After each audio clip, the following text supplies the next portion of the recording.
Chapter 151 Gangzi's Roar. Xiao Gang, don't get agitated, calm down.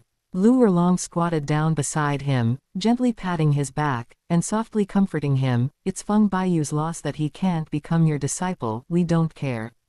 Yu Xiaogang suddenly raised his head, his cloudy eyes fixed on Lu Erlong, gripping her wrist tightly, his voice filled with a desperate, almost uncontrollable urgency. Erlong, my dear Erlong, you will help me, right? You will definitely help me. I'll help you. I'll definitely help you, Lu Erlong said, wiping away her tears with her sleeve. Xiaogang, just tell me what you want me to do, and I'll do whatever you say. Yu Xiaogang's withered hands clenched tightly, his face filled with a do-or-die determination, as he squeezed out each word through gritted teeth. I'm going to find Feng Baiyu. I must rely on him to prove my theory and my talent to the whole world. Okay, I'll help you. Lu Erlong wiped away the tears from the corners of her eyes, nodded earnestly, and didn't hesitate for a moment. In her heart, Yu Xiaogang's theories were always infallible truths. Every word he said and every action he took was correct. The two quickly agreed on a route. Lu Erlong gritted her teeth, bent down and pushed Yu Xiaogang, who was sitting in a wheelchair, and headed towards the Feng mansion without hesitation. Even if the road ahead was full of dangers, she would accompany him through it. But who knew that as soon as the two of them pushed the wheelchair out of the gate of Blue Tyrant Academy, they looked up and saw Yu Yuanjun in a tight-fitting outfit, standing under the old locust tree with a dark face. His soul power surged around him, and his aura made the entire mountain gate quiet down. Very good indeed. You didn't listen to a single word I said. Yu Yuanjun stared intently at Yu Xiaogang in the wheelchair, then glanced at Lu Erlong gripping the handlebars. He was so angry that he laughed, and surprisingly, he felt a strange sense of admiration. These two were really fearless. They even had a knife to their throats, yet they still dared to rush out. I did nothing wrong. Yu Xiaogang's eyes were bloodshot, he was panting heavily, his fists were clenched, and he stared intently at Yu Yuanjun. His voice trembled with excitement. If you won't help me, fine, but are you going to stop me from going out to do things myself? Bang! Without uttering any further words, Yu Yuanjun's face remained expressionless as he simply raised his hand, unleashing a powerful fist strike. The next second, Yu Xiaogang, wheelchair and all, flew straight out like a kite with a broken string, crashing heavily into the stone wall at the entrance of the academy, scattering gravel all over the ground. Xiao Gang. Seeing Yu Xiaogang and his wheelchair sent flying, Lu Erlong's pent-up anger exploded instantly. Completely disregarding the fact that her opponent was Yu Yuanjun, she roared fiercely and summoned her martial soul true body, her body wreathed in crimson flames as she charged towards Yu Yuanjun. But what met her raging anger was a merciless kick from Yu Yuanjun. Yu Yuanjun was a titled Douluo of level 95, with unfathomable soul power. Kicking Lu Erlong, a soul saint, away was as simple as raising his hand. Yu Yuanjun didn't even spare Lu Erlong a glance, his gaze fixed on Yu Xiaogang, who was slumped in front of the stone wall. His voice was as cold as ice. If you're really determined to die, I can grant your wish right now. There's no need for you to go out and die. Hearing his father's words, Yu Xiaogang felt a chill creep up his spine. This time, he was truly afraid. The killing intent was so intense it felt almost tangible, pressing heavily on his chest, making even breathing painful. He knew perfectly well that if he took another step forward, his father would definitely attack, and he would truly die here today. I understand. Yu Xiaogang slid down the wall and sat on the ground, clutching his broken legs and howling in pain. He felt that his father's punch and kick had directly cut off his only way forward. He was filled with hatred and fear, and he couldn't even make a complete sound when he cried. Once Yu Yuanjun's footsteps had completely faded away and the surroundings returned to silence, Yu Xiaogang leaned against the wall and slowly raised his head. In his originally cloudy eyes, a thick hatred that almost overflowed was surging, a hatred that seemed to burn him through. Yu Yuanjun, you just wait. The day I achieve fame and success, the day the whole world recognizes me, I will destroy the Blue Lightning Tyrannosaurus Rex family at all costs. 3 days passed in the blink of an eye.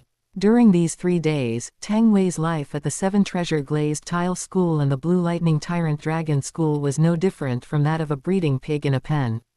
He took drugs every day and was then ridden by old women. 3 days later, Yu Yuanjun escorted Tang Wei back to the Feng residence. Du Gubo, on the other hand, picked him up and headed towards the reception area that had been prepared beforehand.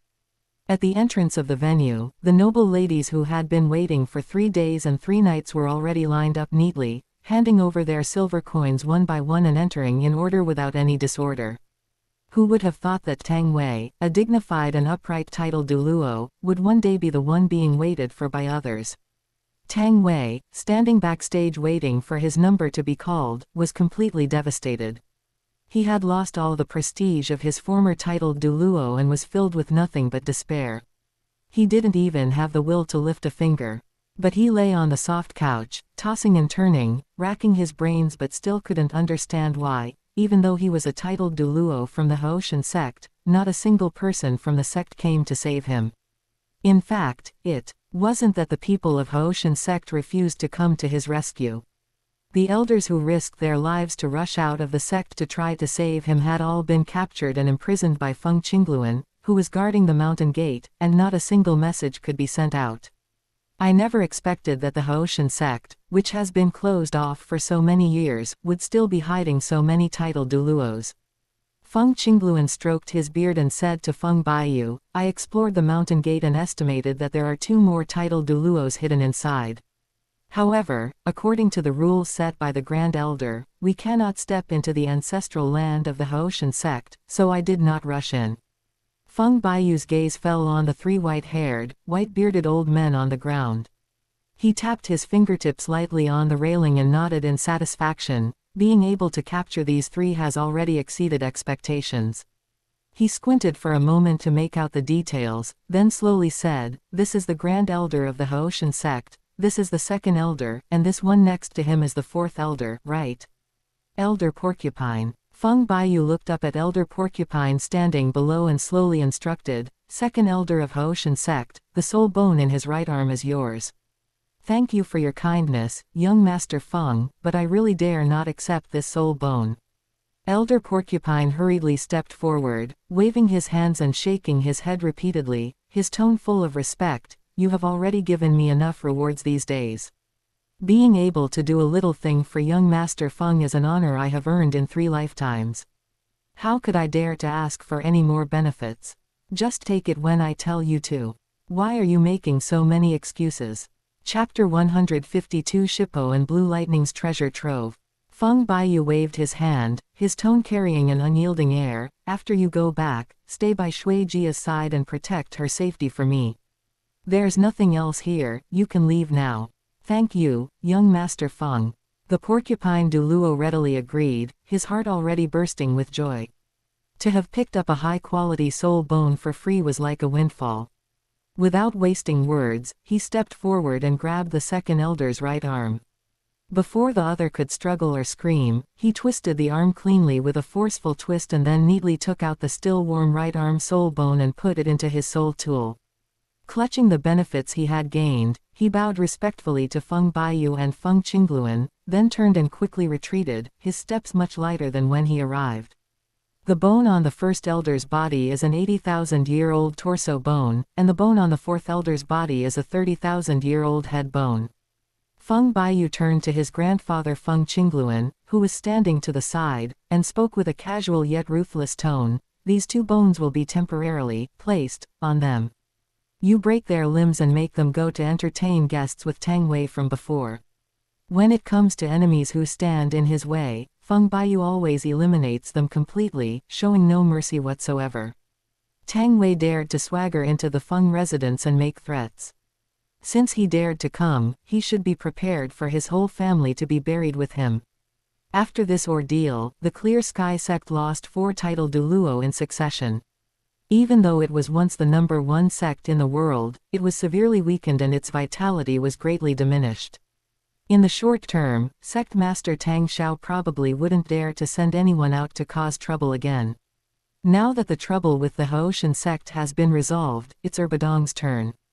But before that Feng Baiyu needs to go to the 7 Treasure Glazed Tile School and the Blue Lightning Tyrannosaurus clan first to collect the rewards that these two families owe him. These two families have been raising Tang Wei like a breeding boar for so many days, who knows, dozens or even hundreds of women might have conceived the clear sky hammer martial soul.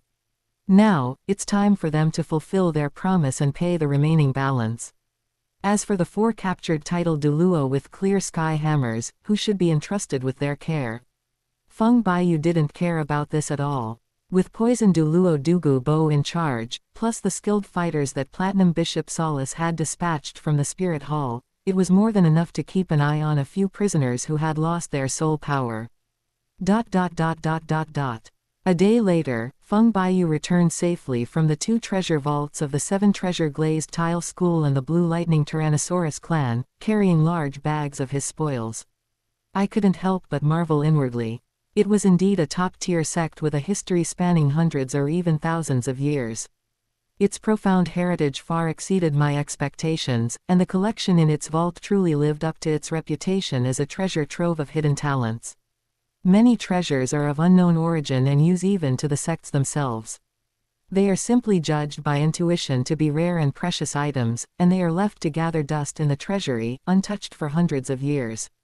To put it bluntly, it's just that the people from these 2 sects lack the discerning eye to recognize treasures. Those treasures sealed in the vault were only vaguely sensed by the 2 sects to be extraordinary, but they could not fathom their true uses and could only let them gather dust. Feng Baiyu recognized the value of these treasures at a glance. Deep within the treasure vault of the Blue Lightning Tyrannosaurus Rex family, he found a rare treasure that could help Gengzi break through the bottleneck of level 29. This treasure could even pave the way for Gengzi and help him reach the Soul Emperor level in the future. In the treasure vault of the 7 Treasure Glazed Tile School, he even found a rare and precious material that could help the 7 Treasure Glazed Tile Pagoda complete its evolution and transform into the legendary 8 Treasure Glazed Tile Pagoda. Upon encountering such an opportunity, Feng Baiyu naturally did not stand on ceremony and directly pocketed all these treasures. He had a clear plan in mind. If either of the 2 sects needed these things in the future, he wouldn't mind selling them back to their original owners. After visiting the 2 treasure vaults, Feng Baiyu only carried a few items and turned back to his residence. The items may look unremarkable, and there are only a few of them, but in terms of true value and utility, they are far more precious than the hundreds of millions of gold soul coins they once were, and can be called priceless treasures. As Feng Baiyu stepped inside, he glanced up and saw Xiao Haitzi still intently struggling in front of the dragon bone, but he didn't disturb him. Finding something that would keep the little guy quietly playing here was no easy feat. The meat on the dragon bone had long been carefully removed by the water pipe and frozen solid in the ice cellar. Each person in the family could cut off a pound to eat every day. Not only was it delicious, but it also nourished the soul bones, making it a truly potent tonic. Crossing the courtyard, Feng Baiyu quickly reached the main hall and asked Feng Qingluan, who had returned with him, "Grandpa, have you adapted to your soul power these past few days? Have you thought about taking advantage of this momentum to try and reach level 99? Reaching level 99, Feng Qingluan couldn't help but point to herself, her face filled with disbelief.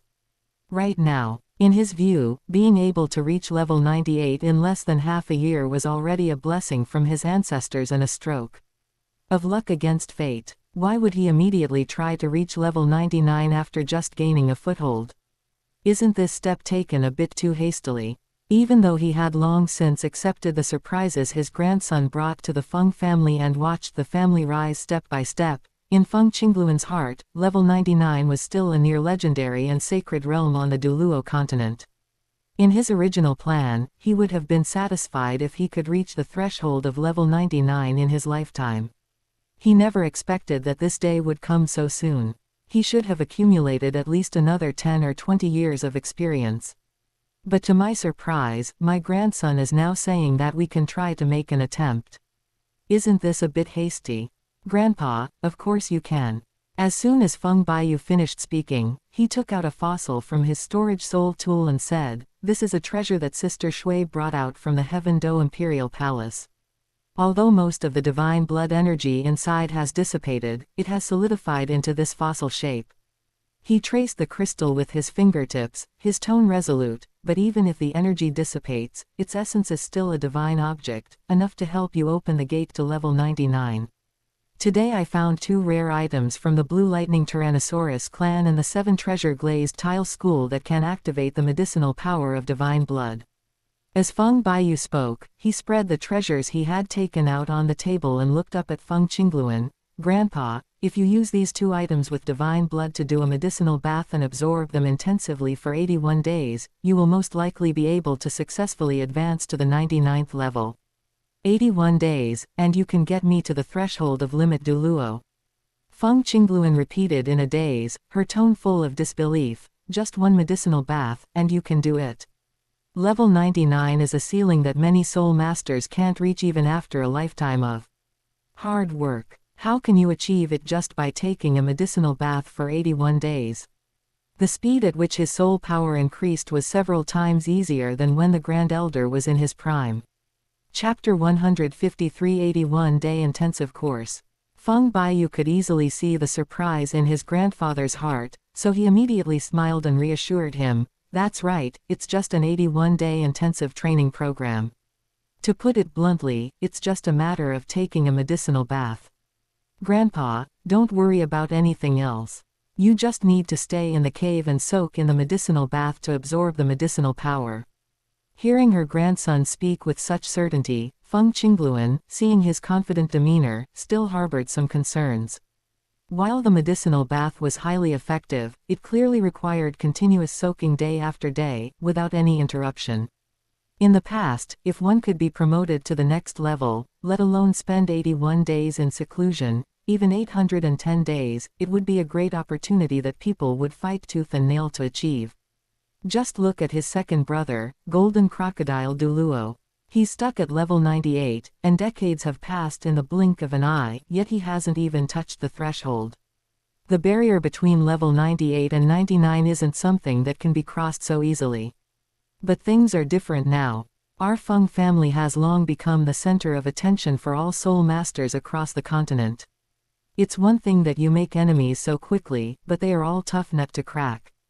If we don't have a truly top-tier expert to support us, the Feng family's reputation will eventually be unstable. Grandpa, I understand. You're just worried that I've offended too many powerful people for no reason, and that one day an enemy might come knocking on our door. Feng Baiyu waved his hand and said with a smile, "But we still have Grandma at home, and Douluo is here. Plus, with the water pipe and me lending a hand, even if 3 titled Douluos come at the same time, they won't be able to gain any advantage over our Feng family. What you say makes sense." Feng Qingluan stroked his beard and nodded in agreement. After listening to his grandson's words. However, being a mature and prudent person, he still carefully considered the matter and said, "How about this, let's wait a bit longer. Once Douluo successfully obtains his 9th spirit ring and stabilizes his title as a Douluo, I will go into seclusion. Until then, let's live peacefully for a while and avoid any mishaps." Seeing that his grandfather remained calm and resisted the temptation to break through immediately, Feng Baiyu naturally did not try to persuade him further. To put it bluntly, the reason why Grandpa is keeping his composure and not rushing into seclusion is simply because I am too adventurous in my daily life, which makes the old man worry. If Feng Baiyu were a well-behaved, obedient, and sensible child, Feng Qingluan would have been at ease and would have gone into seclusion to break through her cultivation long ago. But just when this kid brought back 4 titled Douluos from the Haoshan sect to entertain guests, the Haoshan sect might very well launch a full-scale attack to retaliate. Before these glaring hidden dangers are completely eliminated, and before Feng Baiyu has a reliable bodyguard to keep things under control, Feng Qingluan dares not go into seclusion with peace of mind. To be honest, Feng Qingluan was always on edge, feeling a strong sense of urgency.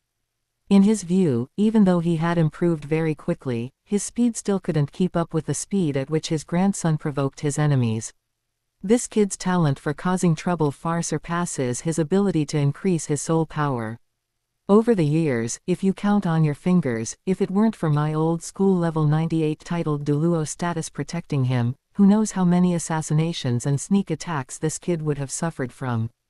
The father and son were chatting in the hall when suddenly a servant from the Feng family rushed in from outside the courtyard, panting and bowing as he reported, "Master, young master.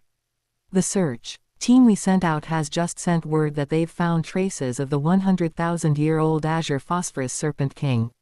"Oh, so fast." Feng Qingluan was slightly taken aback upon hearing this, full of surprise.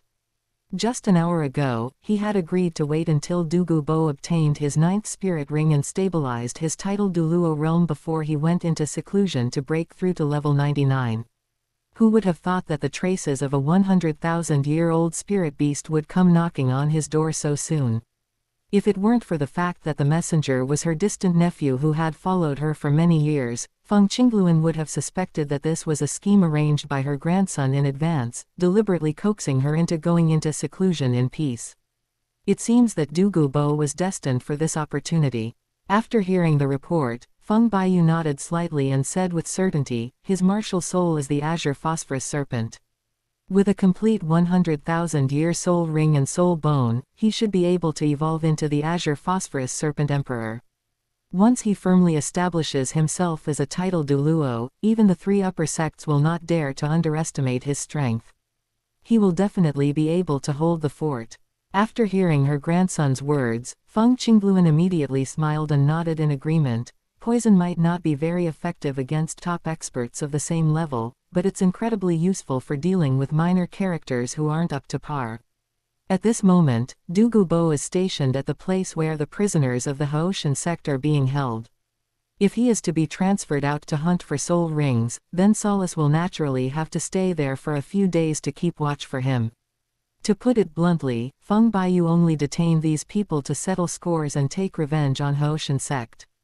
If any uncontrollable variables were to occur, he would simply kill them all without feeling any remorse. In his view, even if a few more disciples of the Clear Sky sect who can use the Clear Sky hammer appear on the Douluo continent in the future, they will not be able to get in his way or cause any trouble. But the few who are now in his hands all possess the Clear Sky hammer martial soul, so they have no chance of survival, and none of them will be able to leave the Feng family alive. Where exactly is the Azure Phosphorus Serpent King located in the Star Do Great Forest? Feng Qingluan looked up at her subordinates in the hall and asked again, "Besides finding traces, is there any other important information?" Reporting to the Patriarch, the 100,000-year-old Azure Phosphorus Serpent King is currently coiled up on a mountain in the Star Do Great Forest. The subordinate quickly stepped forward, took out a rolled-up map from his robes, unrolled it, and pointed precisely to the exact location of the Azure Phosphorus Serpent King. He then added, "This serpent always travels alone and has claimed a place called 7 Absolute Cliff as its territory. However, I observed it from a distance while flying in the air, and I can tell that it is injured, with a large patch of its emerald green scales missing. We dare not explore any deeper. That poisonous fog is beyond the ability of a soul saint to withstand, so we can't figure out any more details." "That's enough for now." Seeing this, Feng Baiyu didn't make things difficult for the other party. It was already quite good that a soul saint could find the accurate location. He turned to look at Feng Qingluan and instructed, "Grandpa, you should take Douluo on this trip." Feng Qingluan pondered for a moment, then shook her head and said to Feng Baiyu, "You should come with us. I won't feel at ease if I don't keep you under my watchful eye." Chapter 154 Douluo's 9th Soul Ring. After 2.5 days of trekking, Feng Qingluan, leading Feng Baiyu and Douluo, finally found the location of 7 Absolute Cliff. From a distance, the group could already see the Azure Serpent King coiled on the cliff face, its cold, eerie eyes glowing with a ghostly green light in the mountain wind, and its immense pressure spreading out along the mountain valley. The Azure Phosphorus Serpent King, coiled on the cliff face of 7 Absolutes, has a half-body that is several meters long when exposed, and from a distance it looks like a whole piece of flowing, 1,000-year-old jade. Its entire body was covered with translucent emerald green scales, each scale edged with dark gold patterns. The scales, which had just survived the heavenly tribulation, still bore fine scorch marks. Sunlight falling on them reflected a cold phosphorescent glow, and the deadly poisonous gas with a fishy sweet smell could be smelled from miles away. Two pale blue fleshy crowns protrude from the top of the snake's head, with dragon scale patterns surging on them. It is said that these are the marks of the dragon bloodline hidden within its body. Its vertical pupils were a translucent dark purple, with the corners of its eyes extending to the base of its ears. A thin wisp of green smoke emanated from them as they opened and closed, and wherever it passed, the wild grass on the cliff edge instantly turned black and withered, and even the rocks were eroded into fine pits. It really is the azure phosphorus serpent king, who has lived for 100,000 years. Feng Qingluan's gaze was fixed on the giant serpent, her tone filled with certainty, judging from the fluctuating aura around it, and the scorch marks on its scales from the recent tribulation. It has clearly only been a few days since it survived its divine tribulation.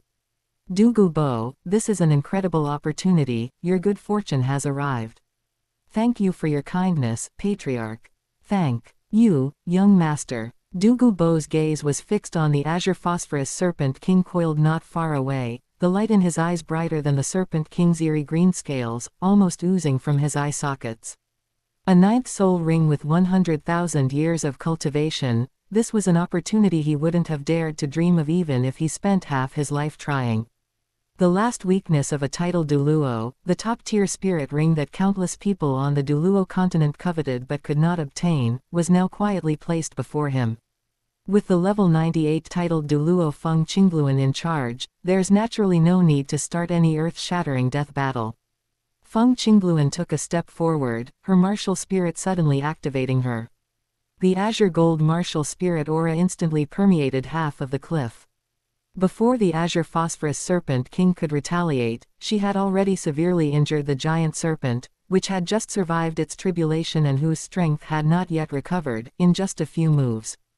By the time Feng Qingluan withdrew her hand and stepped back, the azure phosphorus serpent king was already lying on the cliff wall, panting heavily. Large pieces of its scales were broken, and its emerald green snake blood flowed all over the ground. It was barely clinging to life and was already on the verge of death. Before long, Feng Qingluan returned to the top of the cliff carrying the barely breathing jade phosphorus serpent king. Deep down at the bottom of the cliff, there are still many jade phosphorus 7 absolute flowers and countless small jade phosphorus serpents. I was afraid that you might be disturbed while absorbing your soul ring inside, so I brought it out. After saying that, Feng Qingluan stepped aside and raised her chin at Douluo Bo. Go on, we'll return after absorbing the soul ring. Thank you for your trouble, Patriarch. Douluo Bo bowed solemnly again, stepped forward and swiftly killed the giant snake. Then he sat cross-legged on a flat boulder at the edge of the cliff, circulated his soul power, and began to guide the slowly rising 100,000-year soul ring. Douluo Bo already possessed a 10,000-year level Medusa head soul bone, and had previously been rewarded by Feng Baiyu with a 30,000-year level leg soul bone. With the soul core that had already been formed as a foundation, under the multiple conditions, he had long since firmly established the foundation to support this 100,000-year soul ring. Although the absorption process was not exactly smooth, with several surges of soul power causing poisonous gas to overflow around him, there were no uncontrollable accidents, and everything proceeded as expected. While Douluo Bo was focused on absorbing the soul ring, Feng Qingluan slowly walked to the body of the azure phosphorus serpent king, raised her hand and carefully put away the torso soul bone that had broken off from the spine, along with the warm serpent king's brain marrow from the serpent's skull. As for the flesh and blood of the azure phosphorus serpent king, Feng Qingluan had no interest whatsoever. The flesh of the 100,000-year-old venomous snake is soaked in deadly venom accumulated over the years. It is not only unappetizing, but even a small amount would kill an ordinary martial artist. It is of no benefit to humans whatsoever. Feng Qingluan didn't waste the snake corpse by leaving it there. With a flick of her wrist, she tossed the entire remains back into the depths of the 7 Absolutes cliff. The cliff was already home to an entire clan of azure phosphorus snakes, so when the ancestor's body returned, they would naturally make the most of it. How do we maximize it? Melts in your mouth. The flesh and blood of a whole 100,000-year-old azure phosphorus serpent king was enough for the entire azure phosphorus serpent clan in the Deep Valley to have a hearty meal, and take advantage of the cultivation left by their ancestor too. collectively break through to a new level, which could be considered a perfect outcome. 2.5 hours slowly passed. When the last wisp of emerald green soul power was absorbed into his body, Douluo, who was sitting cross-legged, suddenly opened his eyes. He had completely absorbed the 100,000-year soul ring, and the soul power surging around him had steadily settled at the level of level 92. His aura was more than twice as strong as before. Looking at the 9 soul rings slowly rotating beneath his feet, yellow, yellow, purple, purple, black, black, black, black, the outermost ring was as bright and clear as a burning red sun, making even the sunlight on the cliff top lose its color. Looking at the spirit ring configuration that had been upgraded by a whole level, Douluo could no longer contain his emotions and burst into loud laughter. Ha ha, ha ha ha, overjoy surged up his spine. Douluo straightened his clothes and bowed solemnly to Feng Qingluan and Feng Baiyu, his voice filled with barely concealed excitement. Thank you, Patriarch and Young Master, for finding such a perfect 100,000-year soul ring for your subordinate. He straightened up, his powerful level 92 soul energy rippled slightly, and his tone was full of determination. Now that I have stepped into the level 92 title Douluo, I will definitely do my best to serve the Patriarch and the Young Master. Congratulations on your breakthrough. Feng Baiyu looked at his brand new spirit ring and asked with a smile, how are the 2 spirit skills of your 9th spirit ring? Reporting to the Young Master, my 9th soul ring has 2 offensive soul skills. The first one is a large-scale group attack called Open Black Lens Bracket Azure Dragon Breath Close Black Lens Bracket. When it is unleashed, it can cover an area of 1,000 meters without any pressure. Even if a group of soul saints gather together, they will not last more than 10 seconds before being swallowed by the poisonous mist. Douluo didn't hold back at all and continued, the second one is a single target burst attack, which I named Open Black Lens Bracket Azure Phosphorus Godslayer Close Black Lens Bracket. It can combine all my soul power and accumulated poison into one, condensing it into a poison spear that I throw out. If an ordinary level 96 title Douluo is hit by this spear, even if he can withstand the impact of the soul power and survive, the poison that invades his meridians will gradually gnaw at his bones and muscles, and he will eventually die. Oh, one covers a wide area, the other bursts a single point. Such a combination is excellent. Feng Baiyu nodded upon hearing this. He had long known that the 100,000-year-old Jade Phosphorus Serpent King's soul ring was naturally compatible with Douluo, and it was expected that it would produce 2 top-notch soul skills. But he didn't expect that this single-target soul skill would be so domineering. What happened to the weakest title Douluo? Now that we have such a killer move, who would dare to say he's weak? Even if this Open Black Lens Bracket Azure Phosphorus Godslayer Close Black Lens Bracket can't kill a level 95 title Douluo, he's definitely doomed if he's below level. Chapter 155 Douluo version Open Black Lens Bracket Calamity Poison Body Close Black Lens Bracket. Young Master, Patriarch, in addition to these 2 soul skills, I have also awakened an additional domain. After explaining the details of the soul skill, Douluo couldn't wait to add, after Open Black Lens Bracket Azure Phosphor Domain Close Black Lens Bracket is activated, it can not only increase the attack power of all teammates by 30%, but also make everyone immune to all external toxins. However, for the enemy, not only will their strength be weakened by 10%, but their poison resistance will also be greatly reduced. They actually awakened a domain. Feng Baiyu's eyes lit up upon hearing this, and he nodded repeatedly. This is truly an unexpected delight, it's wonderful. With this transformative improvement, your cultivation level may not be inferior to that of a level 98 title Douluo in the future. Even reaching the level 99 limit Douluo realm would be worth a try. As soon as Feng Baiyu finished speaking, he raised his hand and threw a piece of warm and translucent emerald green soul bone toward Douluo. This is the 100,000-year-old right arm bone that I just took from the Azure Phosphorus Serpent King. It comes with 2 soul skills, one offensive and one supportive, namely Open Black Lens Bracket Poison Dragon Shattering Star Strike Close Black Lens Bracket and Open Black Lens Bracket using poison to transform power Close Black Lens Bracket. The open black lens bracket poison dragon shattering star strike close black lens bracket from this right arm bone is probably no less powerful than your open black lens bracket azure phosphorus godslayer close black lens bracket, and its open black lens bracket poison to power transformation close black lens bracket is even more special. It can transform the azure phosphorus poison accumulated in your body into soul power, physical strength, and even mental power.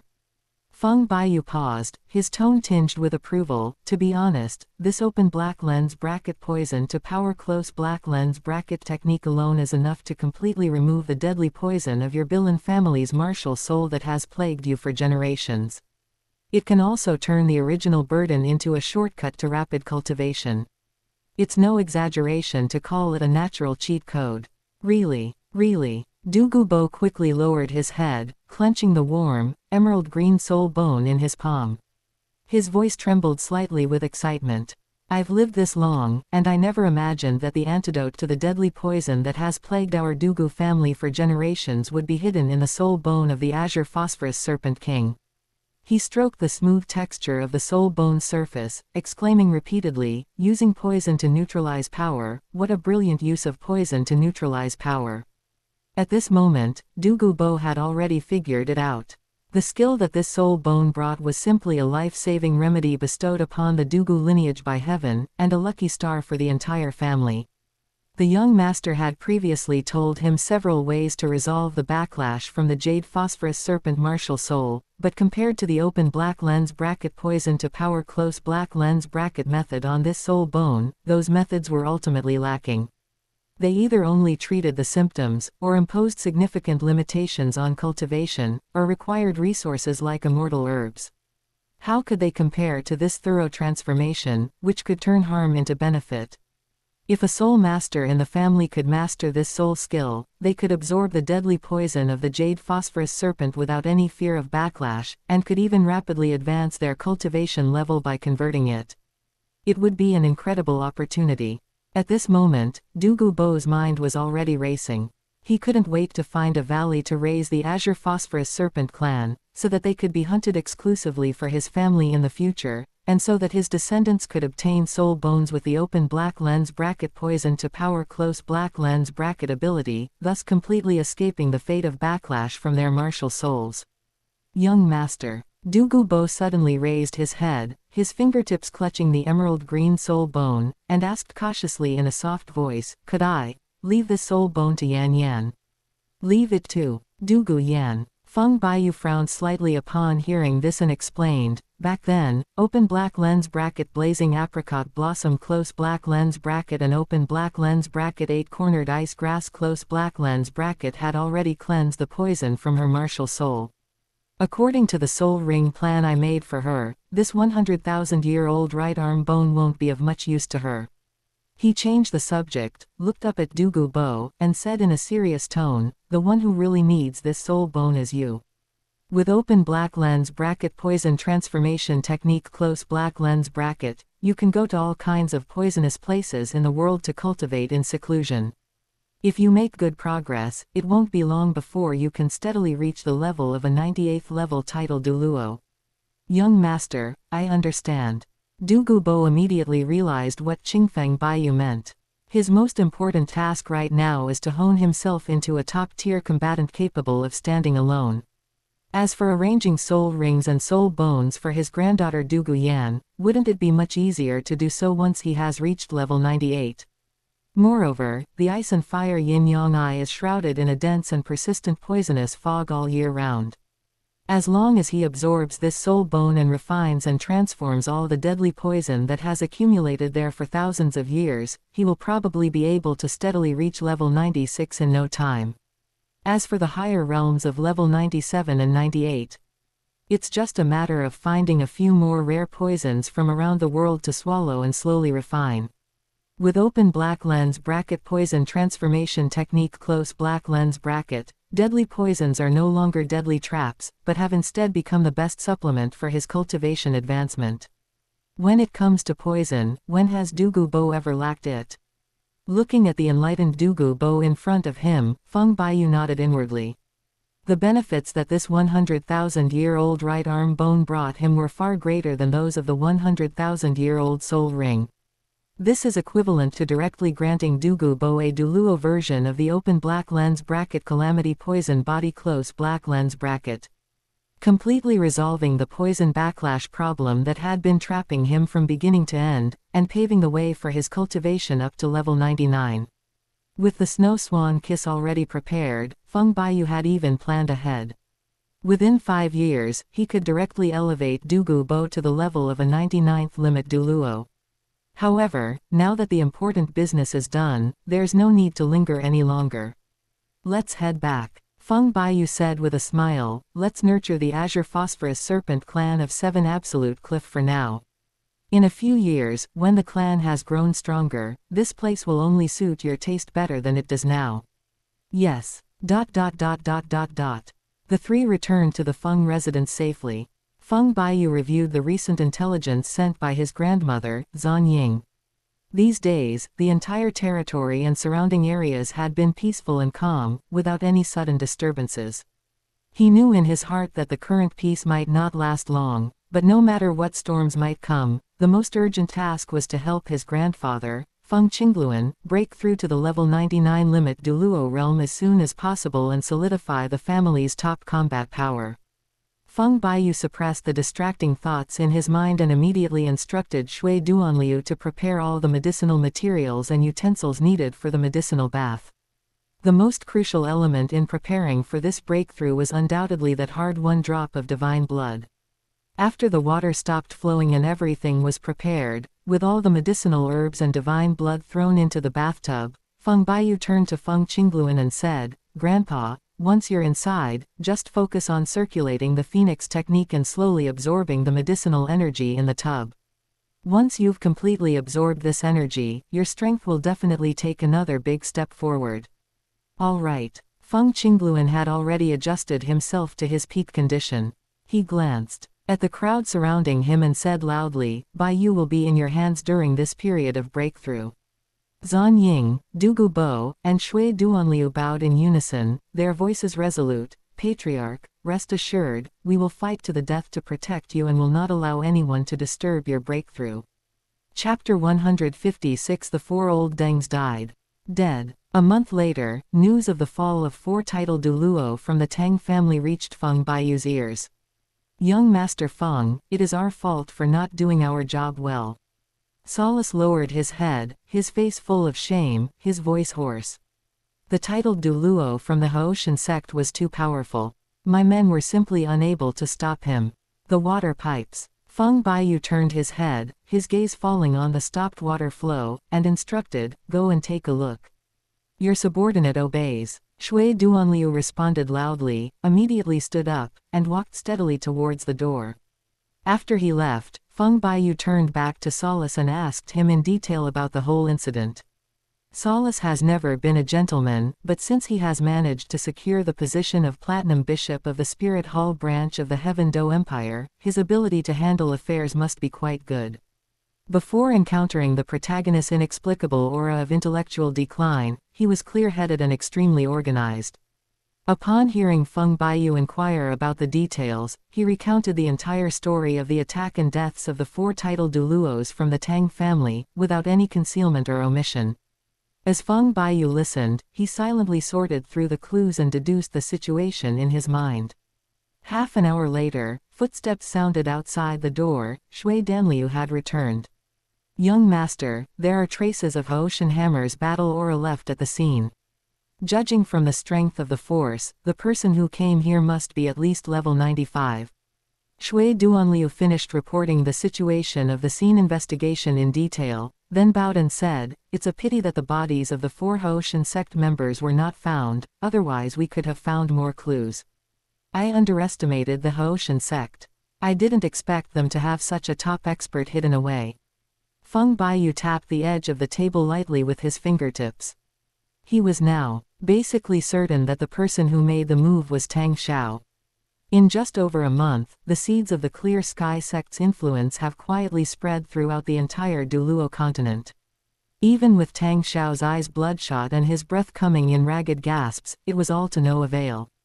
Solace, this is not your fault.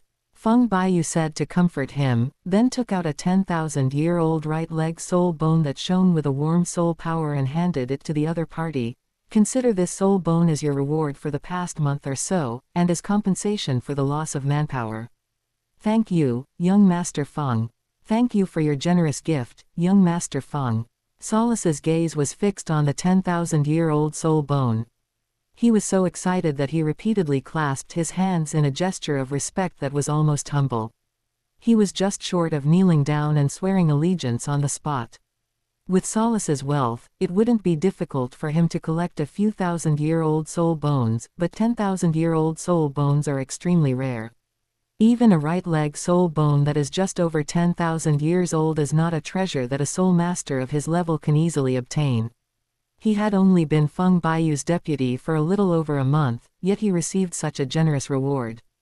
This was an opportunity he had never dared to dream of before. Compared to that, what is His Holiness the Pope? All right, you may leave now.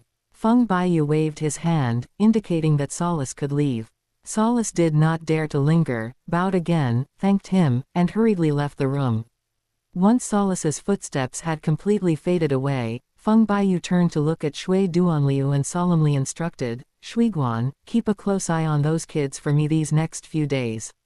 Keep an eye on their whereabouts and don't let them go out and cause any trouble. Shui Duanliu immediately cupped his hands and replied, Young master, rest assured, I will personally keep an eye on them. And make sure they do not act on their own and cause trouble. Speaking of the little ones in the manor, apart from Feng Yixu who is a bit lively and outgoing, the rest are all good children who are calm, patient and willing to bury themselves in their studies. Besides, with Feng Baiyu's order in place, the little ones all knew that if they disobeyed and caused trouble, they would be expelled from the manor, so they dared not cause any trouble. Currently, in the Feng Manor, besides Feng Qingluan going to the ice and fire yin-yang well for seclusion to break through her bottleneck, there are also two titled Douluo, Zanying and Dugu Bo, who possess 100,000-year soul rings and soul bones, presiding over the place. Even if Tang Xiao dares to come knocking, he will surely be ensured that he never leaves this Feng residence. However, if Tang Xiao were to actually resort to underhanded tactics and secretly target a few underdeveloped youngsters, Feng Baiyu wouldn't dare to guarantee that everything would go smoothly. To be on the safe side, he simply ordered all the children to stay in the manor and cultivate in seclusion, and to wait until Feng Qingluan broke through and emerged from seclusion before making any further plans. To be honest, I actually expected this day. Feng Baiyu leaned against the pillar at the entrance of the courtyard, letting the four birds flutter their wings and land on his shoulders and knees. He said to Shui Duanliu in a casual tone, those two old foxes, Ning Fengji and Yu Yuanjun, had already guessed that Haoshan sect would definitely intervene to save Tang Wei. That's why they were willing to spend a lot of money to buy the 3 days before Tang Wei went out to mate. After all, the longer it dragged on, the more likely it was that either Tang Wei would be killed or the Haoshan sect would rescue him. It's a pity that they overestimated the strength of the Haoshan sect and underestimated my grandfather's abilities. Look at that old man. Tang Xiao, he only dared to take action to save people now, which shows that he himself was not confident. It's a pity, even if he comes, what can he do? In the end, he will only take away 4 cold corpses. Feng Baiyu reached out and hugged Jiu Gaga, his tone tinged with regret. The deaths of those 4 guys were a foregone conclusion anyway.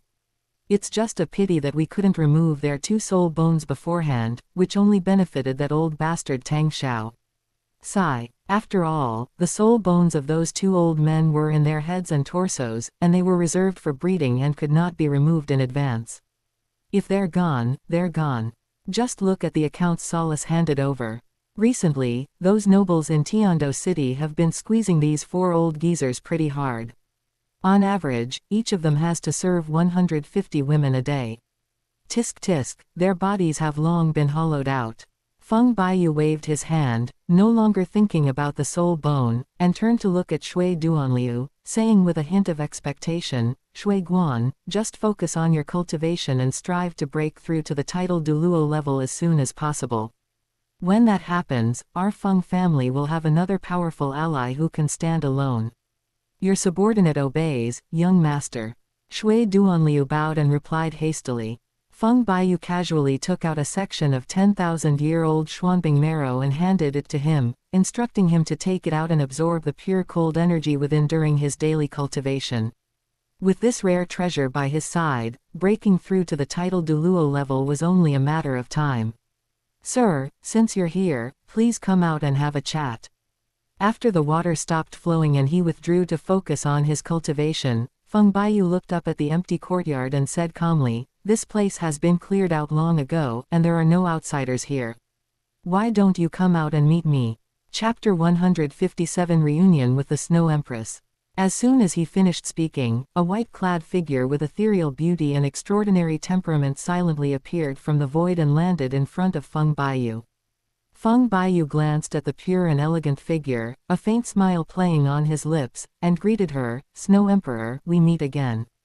The newcomer was none other than Shui Di, the most beautiful woman Feng Baiyu had ever seen on his journey, whose looks were considered top tier. The Snow Empress's gaze fell silently on Feng Baiyu's face. After a moment of silence, she slowly spoke, her voice clear and cold like a spring breaking under ice. "You said that the thing that could help me overcome my tribulation of cultivation, could it be the 10,000-year profound ice marrow from just now?" "That's right." Feng Baiyu knew that the other party had already seen the commotion earlier, so there was no need to hide it anymore. He spoke frankly. "Phoenix told me that there was a 10,000-year-old mysterious ice cave hidden somewhere in Douluo continent, so I went and found it. You don't have much time left before your heavenly tribulation of 700,000 years. I thought it would be a good opportunity to make a deal with you." When Shui Di heard Feng Baiyu mention the Phoenix god again, her originally cold and indifferent brows and eyes instantly hardened, and a faint cold light appeared in the depths of her icy blue eyes. Her fingers, which were gripping her sleeves, tightened almost imperceptibly, and her originally cold face became solemn. Even the icy aura around her seemed to deepen. She stared intently at Feng Baiyu and said solemnly, "A tribulation lasting 700,000 years is no small matter. It cannot be greatly improved by just 1 or 2 pieces of 10,000-year-old Xuanbing marrow." Feng Baiyu gazed quietly at Shui Di Bingqing's face, remaining silent for a full 2.5 minutes before slowly speaking, his voice carrying a hint of certainty. "What about the other 5? 5 of these will give me an 80% chance of passing the tribulation." The Snow Empress hadn't expected Feng Baiyu to produce 5 10,000-year profound ice marrows so readily. Her long eyelashes, hidden beneath her ice-blue hair, trembled almost imperceptibly, and a faint hint of surprise flashed in her clear eyes. She quickly suppressed all her emotions, her jade-white face remaining serene and cold. She merely raised her chin slightly, her tone still calm and even. "If you want a 100% chance of passing the tribulation, it would be best to gather 15. The 10,000-year profound ice marrow is an invaluable treasure that can only be found by chance, especially for you, the ruler of the far north ice plains. Its value is far beyond what ordinary natural treasures can compare to." Feng Baiyu's gaze fell on the Snow Emperor's icy white face, and he asked unhurriedly, "I wonder what price the Snow Emperor intends to offer for this 10,000-year profound ice marrow of mine." Feng Baiyu wasn't worried at all that Shui Di would try to snatch it by force, since doing so would be tantamount to offending a deity residing in the divine realm, and a beast god at that. For Shui Di, the Phoenix god's strength was far superior to that of the ice god she had always worshipped. Even if she couldn't make a good relationship with the Phoenix god, she would never take the initiative to provoke him and offend him for no reason. If you really anger this high and mighty Phoenix god, let alone safely pass through the tribulation, you'll be lucky if you're not struck by the heavenly tribulation and your soul is scattered on the spot. To me, the 10,000-year profound ice marrow is a supreme treasure that can stabilize the soul, but for you human soul masters, what can truly improve your cultivation is ultimately soul rings and soul bones. Shui Di's icy blue eyes looked directly at Feng Baiyu, and she calmly stated her price. "If you were willing to give me the 10,000-year profound ice marrow, I can give you 10 complete 100,000-year soul bones, and also help you or your friends hunt and obtain 5 top-grade soul rings within 100,000 years." As the ruler of the far north ice plains for hundreds of thousands of years, the Snow Emperor has lived for countless years and has naturally collected countless top-level soul bones over the years. To her, these soul bones were either bargaining chips to intimidate her subordinates or just collectibles to keep as souvenirs. They had no real use whatsoever. Now that she can exchange it for the 10,000-year profound ice marrow that will help her safely overcome the heavenly tribulation, this deal is clearly a worthwhile transaction for her, one that guarantees a profit. As for the 5 soul beasts less than 100,000 years old, Shuidi didn't care. She doesn't take any soul beast less than 100,000 years old seriously unless it's an auspicious beast.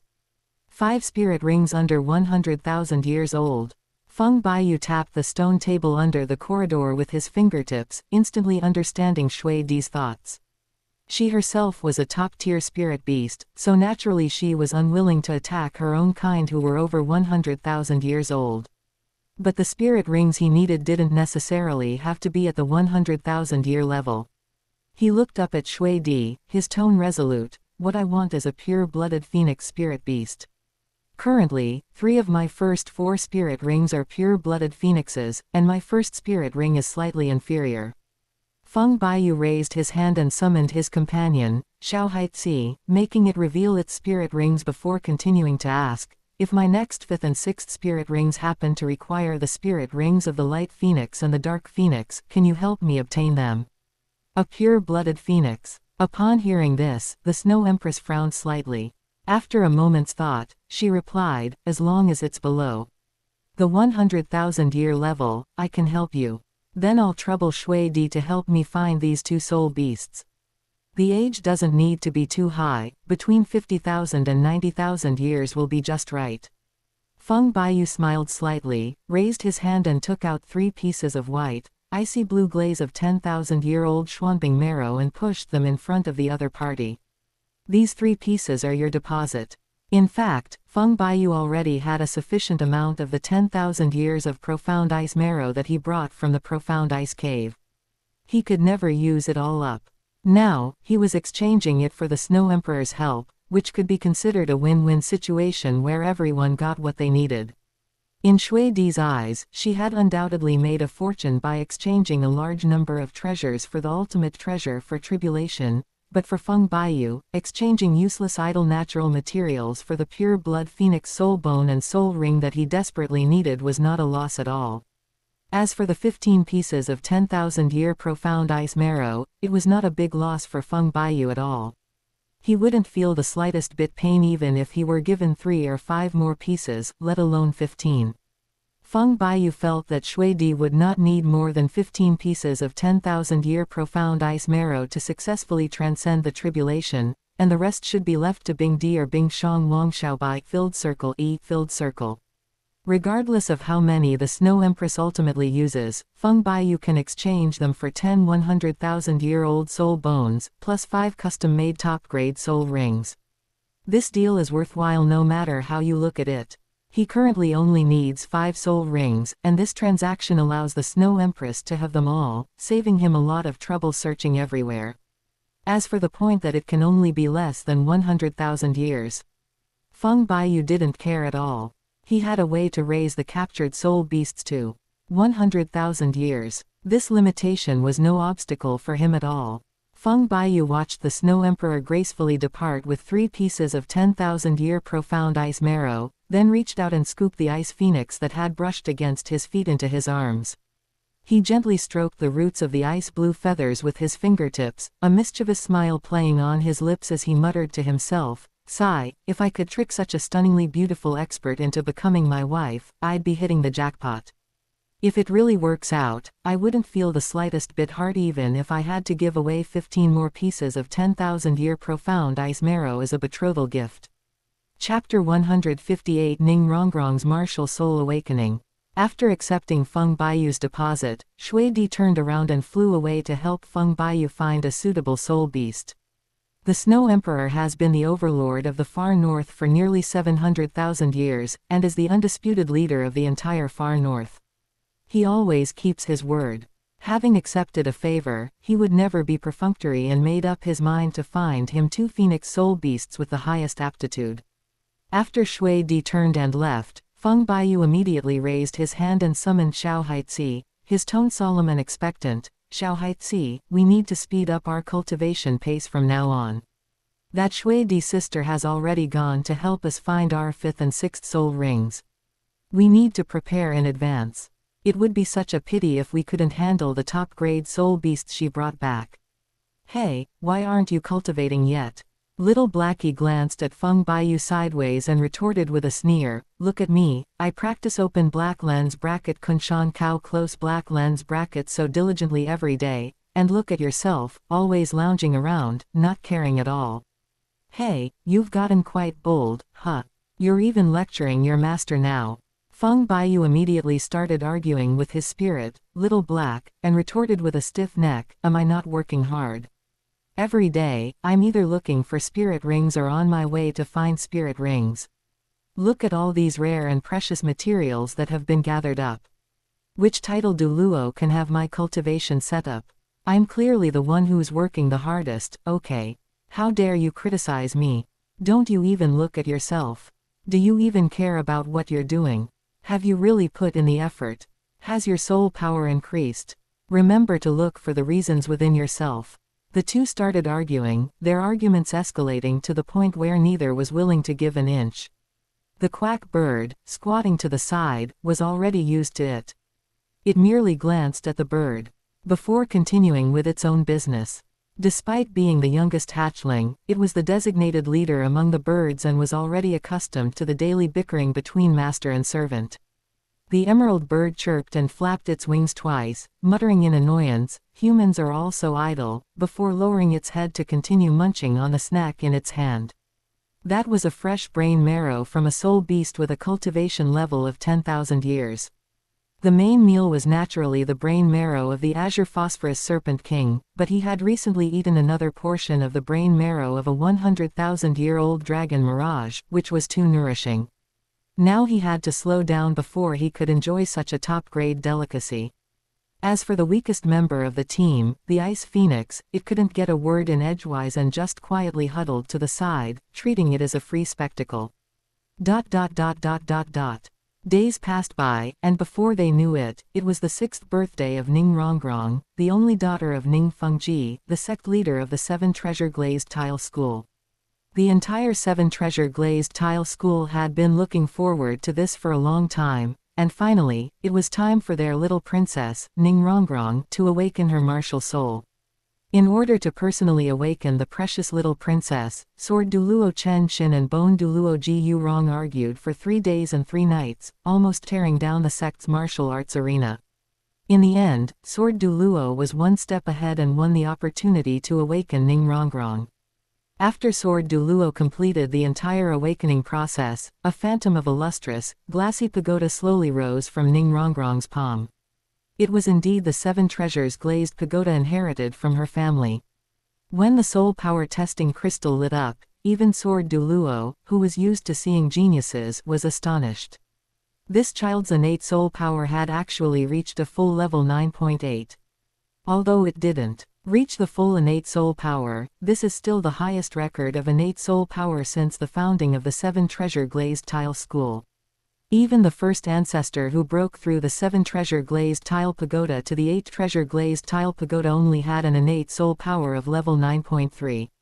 Seeing this result, Ning Fengji looked at his daughter with undisguised joy in his eyes, and had even greater expectations for her future growth. If nurtured properly, Rongrong might actually break through the sect's 1,000-year-old shackles and evolve the 7 Treasures Glazed Pagoda into the 8 Treasures, or even the legendary 9 Treasures Glazed Pagoda. Looking at the 7 Treasures Glazed Pagoda with its lustrous sheen in his daughter's palm, Ning Fengji's heart trembled. He suddenly remembered Feng Baiyu, who had fed Rongrong that miraculous pill a few months ago. Could this be the miraculous effect of the pill that Feng Baiyu used back then? Thinking of that unfathomable young man, Ning Fengji couldn't help but nod inwardly. The little ones around Feng Baiyu all possessed incredibly powerful martial spirits and talents, each one having received a tremendous stroke of luck, their cultivation advancing by leaps and bounds. Now it seemed that his own Rongrong had also benefited greatly. If we're talking about Rongrong being able to awaken the 7 treasure glazed tile pagoda with innate level 9.8 soul power, then there's no one else in the world who could help her with such abilities except for Feng Baiyu. After much deliberation, Ning Fengji made up his mind to personally visit Feng Baiyu and ask him to tailor the most suitable cultivation plan for his daughter. Uncle Jian. Ning Fengji glanced at the little girl bouncing around smugly beside him, then turned to Sword Douluo and said in a deep voice, "We have to make a trip. As for how far Rongrong can go in the future, I'm afraid we'll have to trouble young Master Feng to give us some advice." "All right, let's go." Sword Douluo also understood that this matter was of great importance. For Rongrong's future and for the future of the 7 treasure glazed tile school's 1,000-year heritage, this trip was imperative. After a quick discussion, the father and son took the generous gifts, along with the bouncy Ning Rongrong, and hurried off towards the Feng residence. They've arrived. After hearing Shui Duanliu's report, Feng Baiyu ordered, "Let them in." After saying that, he turned to look at Dugu Bo, who was sitting to the side sipping tea, and a smile appeared on his face. "Dugu, for today's occasion, we'll have to trouble you to come out and keep things in order. Young master, rest assured, with me here, I guarantee there won't be any mishaps, and I will protect you safely and securely." Dugu Bo put down his teacup and replied loudly. "There's no need to worry about safety," Feng Baiyu said with a smile, waving his hand slowly. "Don't underestimate me just because I'm only a soul master now. If we really fight, even a titled Douluo might not be able to take me down. It's just that we have distinguished guests here today, and it would seem like we don't value Rongrong's matter enough if we don't have a titled Douluo here to keep things in order." "That's true." Dugu Bo stroked his beard and smiled after hearing this, nodding in agreement repeatedly. He, who followed his young master every day, knew better than anyone how powerful and ruthless he was. Since absorbing the 100,000-year-old soul ring and soul bone, and relying on the soul core to cultivate day and night by constantly absorbing and expelling soul power, Dugu Bo's strength has snowballed, getting stronger day by day. The azure phosphorus serpent venom that he once both loved and hated has now become an invincible treasure in his hands, its power having increased several times over. After this period of secluded cultivation, his soul power has steadily reached the level of a level 95 Super Douluo. Even he himself can feel that his soul power is still steadily accumulating, and it is only a matter of time before he breaks through to level 96. Chapter 159 The Intimidating Power of Dugu Bo.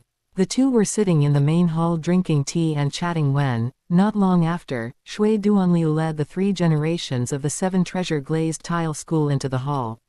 Feng Baiyu smiled and stood up to greet them, gesturing for them to sit down. "Sect leader Ning and Sword Douluo, your presence truly honors my humble abode. Please, all 3 of you, have a seat." Feng Baiyu didn't really approve of Ning Fengji's scheming and maneuvering for the sect, but he was too lazy to put on airs.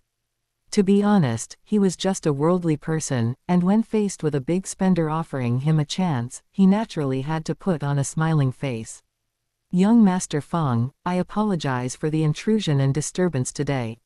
Ning Fengji greeted him politely, then cut straight to the point without beating around the bush, his tone full of undisguised joy. "Rongrong just awakened her martial soul this morning and actually measured a 9.8 level innate soul power. All of this is thanks to that pill young Master Feng gave her back then. My daughter and I have come here to express our gratitude. Only level 9.8. Feng Baiyu pretended to ponder, frowning and looking dissatisfied, but in his heart he was secretly delighted. Sure enough, that pill had not been a waste of effort. Young Master Feng. Ning Fengji's heart jumped when he saw his expression. He cautiously probed, Is there something wrong with this?"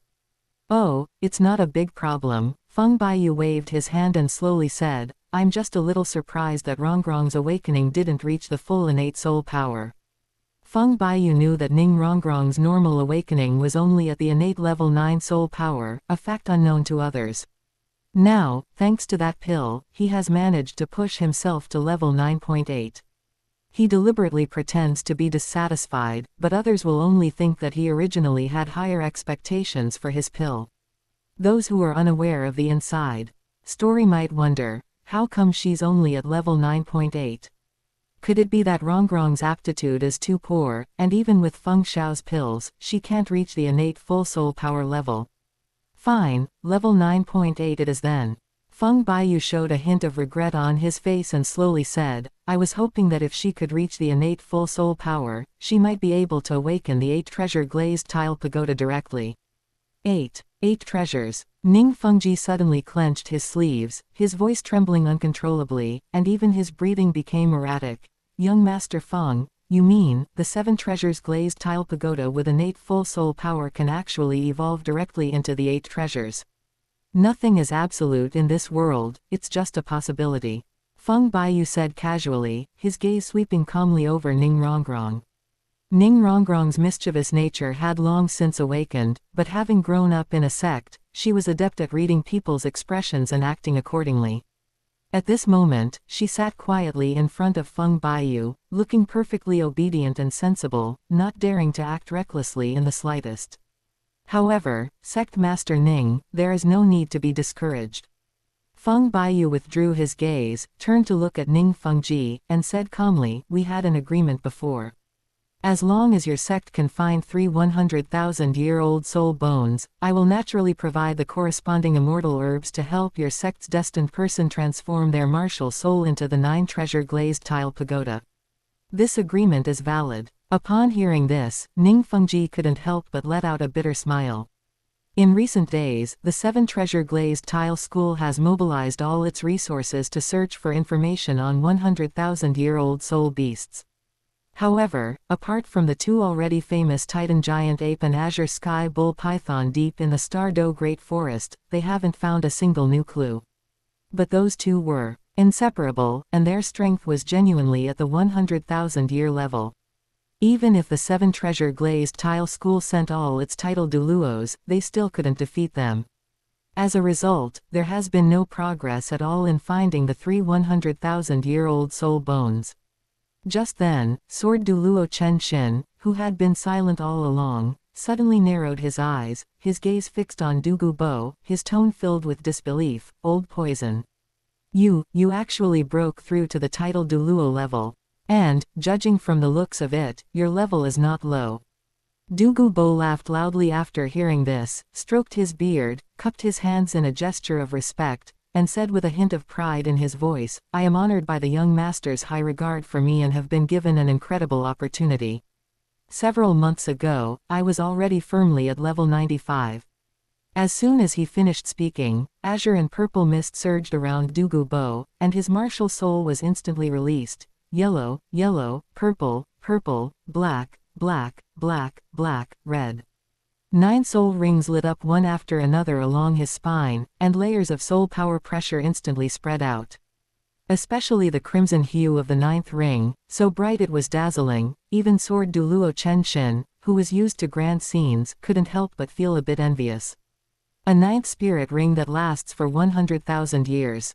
Level 95. Sword Douluo and Ning Fengji couldn't help but murmur aloud upon seeing this scene. In truth, they weren't surprised that Dugu Bo could break through to the title Douluo level. Following an extraordinary person like Feng Baiyu, with countless opportunities at his disposal, it would be strange if he didn't break through. But to their utter surprise, Dugu Bo not only broke through, but his 9th spirit ring was actually at the 100,000-year level, and he also rushed to the level 95 Super Douluo realm in one go.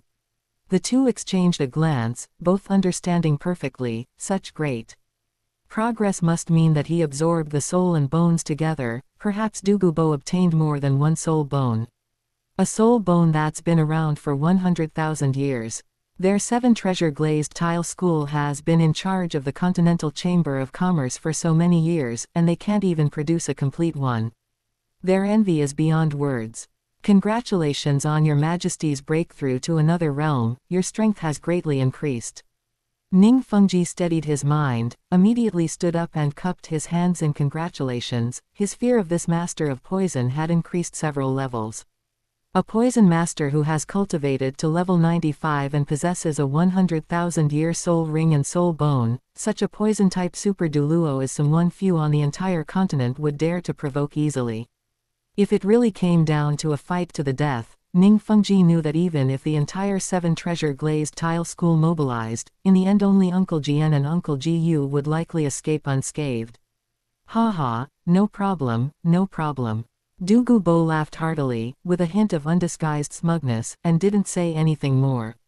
After exchanging a few pleasantries with Douluo, Ning Fengji took out a condensed 30,000-year-old soul bone from his storage soul tool, gently placed it on the table, and solemnly said to Feng Baiyu, "Young Master Feng, we have come here today not only to express our gratitude, but also to ask you to tailor a unique cultivation path for my daughter Rongrong. This is a small gift, please accept it. Customize your cultivation path." Feng Baiyu chuckled upon hearing this, feigning surprise, and raised an eyebrow, saying, "Sect leader Ning, you're being too polite. Your sect has been studying the 7 treasure glazed tile pagoda for thousands of years, and your various inheritances have long been honed to perfection. Why would you come to an outsider like me to customize your cultivation path? Isn't that a bit too much of a pretense?" Chapter 160, An Idea for the 7 Treasure Glazed Tile School. Ning Fengji looked at the young man opposite him, a bitter smile with a hint of helplessness tugging at the corners of his mouth.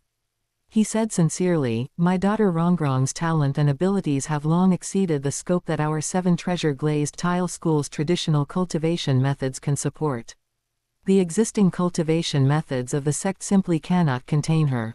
I have come here today with great difficulty, only hoping that young Master Feng can be generous in helping Rongrong plan a cultivation strategy that suits her, and also help clarify the direction of soul ring and soul bone matching. All other arrangements will be handled by our sect, and we will absolutely not trouble young Master Feng in any further way." Feng Baiyu sat at the head of the table, glancing at Ning Fengji. He could easily see through Ning Fengji's intentions. He tapped the table lightly with his fingertips, his tone as indifferent as a breeze across a lake. "Sect leader Ning has a good plan. The entire 7 treasure glazed tile school possesses the top-tier auxiliary martial soul, the 7 treasure glazed tile pagoda.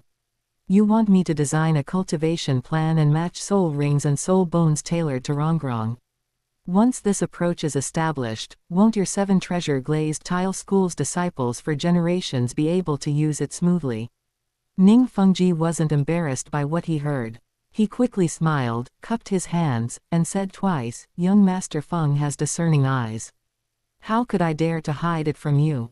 As he spoke, he took out another soul bone from his storage soul tool, which was padded with a brocade box, and pushed it onto the table. This torso bone was smooth and lustrous, surrounded by a faint pressure from a 20,000-year-old soul beast, indicating that it was of excellent quality. Ning Fengji said sincerely, "Consider this soul bone as payment for the medicine Rongrong needs before reaching the soul venerable level.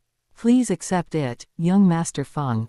Looking at the 20,000-year-old soul bone gleaming softly on the table, Feng Baiyu knew perfectly well what Ning Fengji wanted. But he knew in his heart that in a few years he would be trying to become a god. Once he became a god, all the soul bones and cultivation techniques on Douluo continent would be no different from roadside pebbles to him, and would be of no value whatsoever. Even if the 7 treasure glazed tile school only helped all its disciples change their cultivation path, it wouldn't have any impact on him. Listening to Ning Fengji's sincere request, an interesting idea suddenly popped into his mind. Why not use the 7 treasure glazed tile school as a base to conduct an experiment and see how far the limits of auxiliary martial souls can go? Feng Baiyu tapped the table with his fingertips and immediately announced the planned lifespan of the spirit rings, his tone resolute and without the slightest hesitation. "The first spirit ring is set for 1,000 years, the second for 3,000 years, the third for 9,000 years, the fourth for 10,000 years, the fifth for 30,000 years, the sixth for 50,000 years, and the seventh for 70,000 years.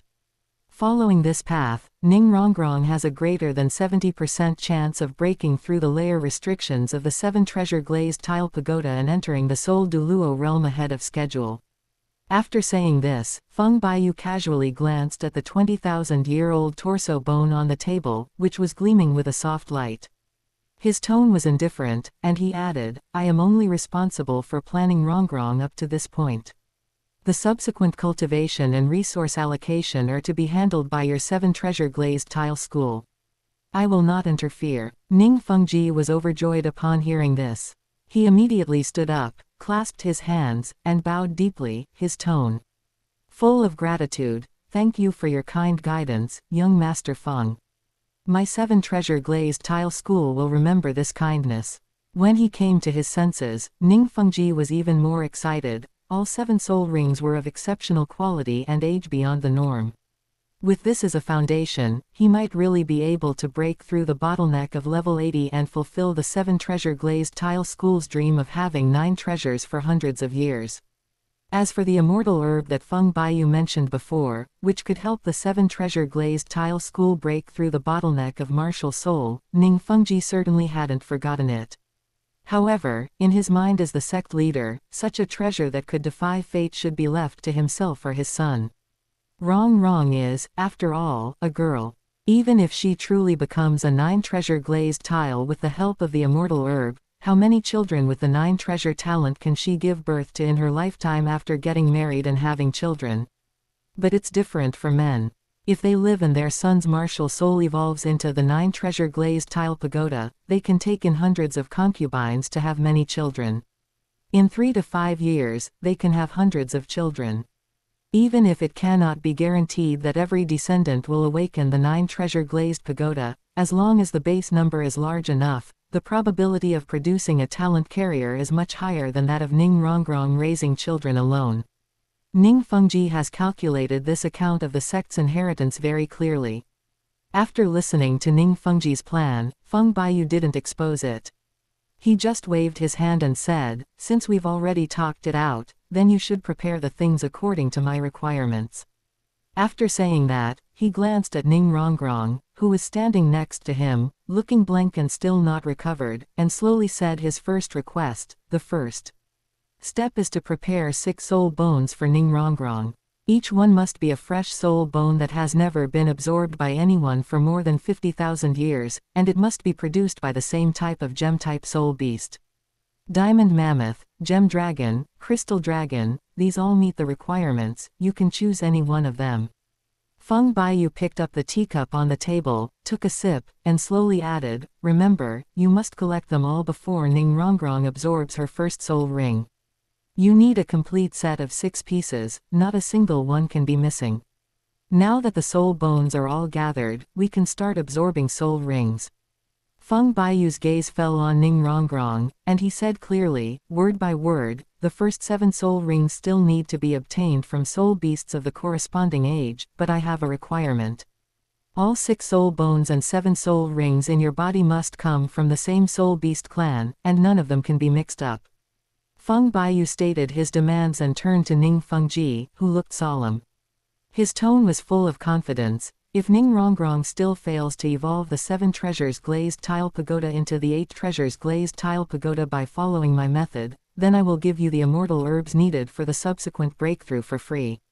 I will not charge you a penny and will absolutely not let you spend a single bit of effort. In fact, Feng Baiyu had his own plans. He was conducting an experiment that would not harm Ning Rongrong at all. He wanted to verify whether soul rings and soul bones of the same origin and lineage would have a cumulative effect on the evolution of auxiliary martial souls. If the experiment succeeds, this method will not only help Ning Rongrong break through, but also break through the martial soul evolution bottleneck of all disciples of the 7 treasure glazed tile school, which is equivalent to opening a brand new door for the entire sect. Even if the experiment fails and the 7 treasure glazed tile pagoda doesn't evolve into the 8 treasures pagoda, he will still keep his promise of the immortal herbs and help Ning Rongrong improve her martial soul. He will not let this little girl down. For Feng Baiyu, who was about to ascend to godhood, casually taking out a heaven-defying immortal herb was nothing more than a trivial matter. However, if this experiment can help him figure out the pattern of how the same soul bone and soul ring drive the evolution of martial soul, it will be of great use to his own family. In the future, when the family's descendants advance their martial souls, they can follow this method to accumulate the original power and break through the original limit, which is equivalent to leaving a brand new path of evolution for the family's descendants. Chapter 161 Using a Borrowed Knife to Kill. After Feng Baiyu laid out the arrangements, Ning Fengji and Sword Douluo, who were standing next to him, were stunned and didn't come back to their senses for a long time. Ning Fengji and Sword Douluo, two veteran masters who had lived most of their lives, were stunned after hearing these words. They never expected that Feng Baiyu would make such a bold attempt.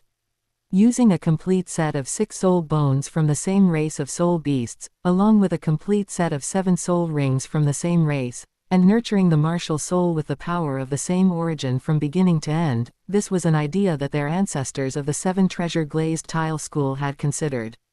However, that would require 6 top-grade soul bones that are over 10,000 years old, as well as 7 soul beasts of the same race with the corresponding age. The resources required would be astronomical, and the sect simply could not afford such a huge expense. They had long ago buried this idea in ancient books and left it to gather dust. Unexpectedly, Feng Baiyu's thinking coincided with that of the ancestor. Since someone has already paved the way, it is worth giving it a try. Thank you for your trouble, young Master Feng. I am deeply grateful. Ning Fengji, dressed in a brocade blue scholar's robe with his hands clasped, bowed to Feng Baiyu standing below the steps, his tone full of sincerity. He knew very well that the arrangements Feng Baiyu had made were incredibly difficult to implement. Gathering all 6 required soul bones was an incredibly difficult task. But no matter how difficult it was, it opened a crack in the door for the 7 treasure glazed tile school, which was trapped in a dead end, allowing real hope to seep in.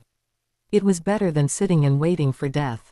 They could only suffer the soul beasts in the Star Do Great Forest. Ning Fengji mentally calculated that, based on the rules set by Feng Baiyu, even killing 300 soul beasts with a cultivation level of over 50,000 years might not be enough to gather the required amount. 50,000-year-old soul beasts are already rare, so how can they be killed so easily?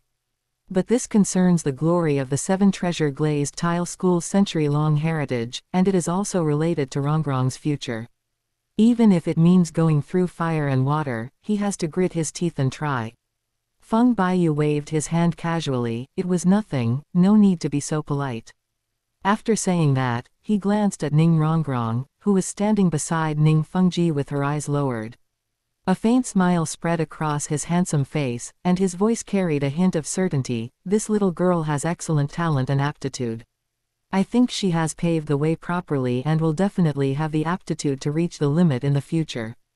This little favor is just something I did on the side. ...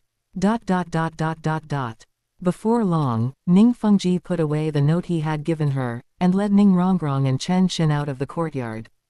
The sound of their footsteps faded away along the bluestone path, and the courtyard gate closed with a soft thud, finally bringing silence to the courtyard.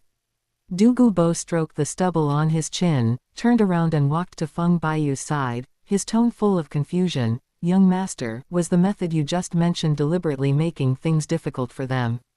He rubbed his hands together and pursed his lips, saying, putting everything else aside, the 7 treasure glazed tile school can always scrape together 6 50,000-year soul bones by throwing money at them, but they insist on having 6 from the same race.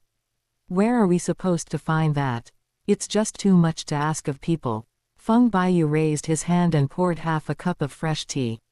The emerald green tea buds unfurled in the cup, and he spoke with a faint smile. How could it be a joke? He glanced at Douluo Bo's slightly furrowed brows and said calmly, Douluo, have you heard of the angelic heritage of the Qian family of the Spirit Hall? Their family has accumulated 6 angelic soul bones that are 99,999 years old, all produced from the same race and lineage from beginning to end. Since the Qian family can do this, other clans can naturally try it too. I'm just pointing out a clear path. 10,000-year soul bones are treasures that cause kingdoms to go to war and rivers of blood to flow. Even a single 50,000-year soul bone can attract titled Douluo to fight for it, let alone a complete set of 6 50,000-year soul bones of the same lineage. Feng Baiyu had already predicted the outcome of giving Ning Rongrong a complete set of 6 50,000-year-old soul bones to absorb from head to toe. Even without the marrow cleansing of rare and precious materials or the 9 trials of the sea god to expand her realm, this foundation was enough to support the 9-colored goddess's inheritance qualification, and there was absolutely no mistake. Even if all his efforts ultimately fail, it doesn't matter. The 7-treasure glazed tile school was never part of his camp, and its future has never been a concern for him. His move was an open and obvious scheme. On one hand, he led the 7-treasure glazed tile school to search for 3 100,000-year-old soul bones to build up their foundation, and on the other hand, he forced them to hunt down 6 50,000-year-old or older soul bones of the same race to complete their set. From beginning to end, all the benefits of this matter ultimately fell into the hands of the 7-treasure glazed tile school itself. Therefore, even though Ning Fengji and the others saw through the traps and difficulties involved, they could only grit their teeth and continue onward. After all, Ning Fengji was never one to be idle.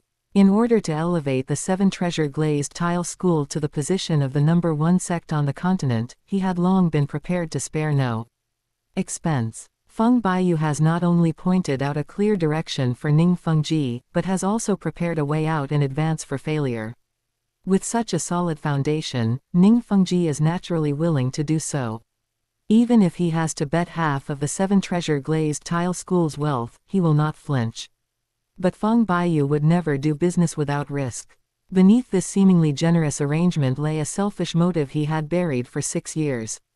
Back when his mother had cultivated to the level of quasi-soul saint and was about to break through the barrier, his grandfather, Azure Phoenix Douluo, was worried and specially transferred 3 top-level soul Douluos from the clan to accompany her to the Star Do Great Forest to hunt for the 7th soul ring. Who could have imagined that they wouldn't have encountered the 90,000-year-old gem dragon on that trip? The gem dragon's breath swept over the group, and his mother and 2 soul Douluos perished on the spot. Only the last soul Douluo managed to escape with the belongings of the 3 people, but he was too badly injured and passed away a few days later. Back then, when Feng Qingluan saw her grandson, who had just turned 10, suddenly lose both his parents, she was heartbroken and her eyes turned red. Without saying a word, she entered the Star Do Great Forest and killed the gem dragon with more than 90,000 years of cultivation. She brought the dragon's head back to avenge her grandson. But the departed can never return, and Feng Baiyu's mother could no longer smile and pat his head. Feng Baiyu was never one to complain or blame others. He knew in his heart that no one could be blamed for his mother's death, not even the gem dragon. Soul masters wanted to hunt for soul rings to increase their strength, while soul beasts wanted to protect their lives. They were simply on opposing sides, and there was no absolute right or wrong. He understood the situation clearly, but that didn't mean he could let go of this grudge. He always held grudges, and this blood debt was owed to the entire Gem Dragon clan. He was determined to wipe them off the Douluo continent completely. Feng Baiyu never intended to personally venture into the Star Do Great Forest to hunt down the Gem Dragon clan. Ning Fengji brought the 7-treasure glazed tile school to his door seeking guidance, which was like a perfect henchman delivered to his doorstep. Using someone else to take revenge is a perfect strategy, allowing one to do the other a favor without getting involved. Chapter 162 Arduous Cultivation. Time flowed slowly, and Yu Yuanjun maintained his habit of bringing his 2 grandsons to the Feng residence every 3 days to hone their physiques and improve their physical fitness. Yu Tianong and Yu Tianxin, who were already willing to work hard in their cultivation, made exceptionally rapid progress, and before long, their strength both broke through to level 30.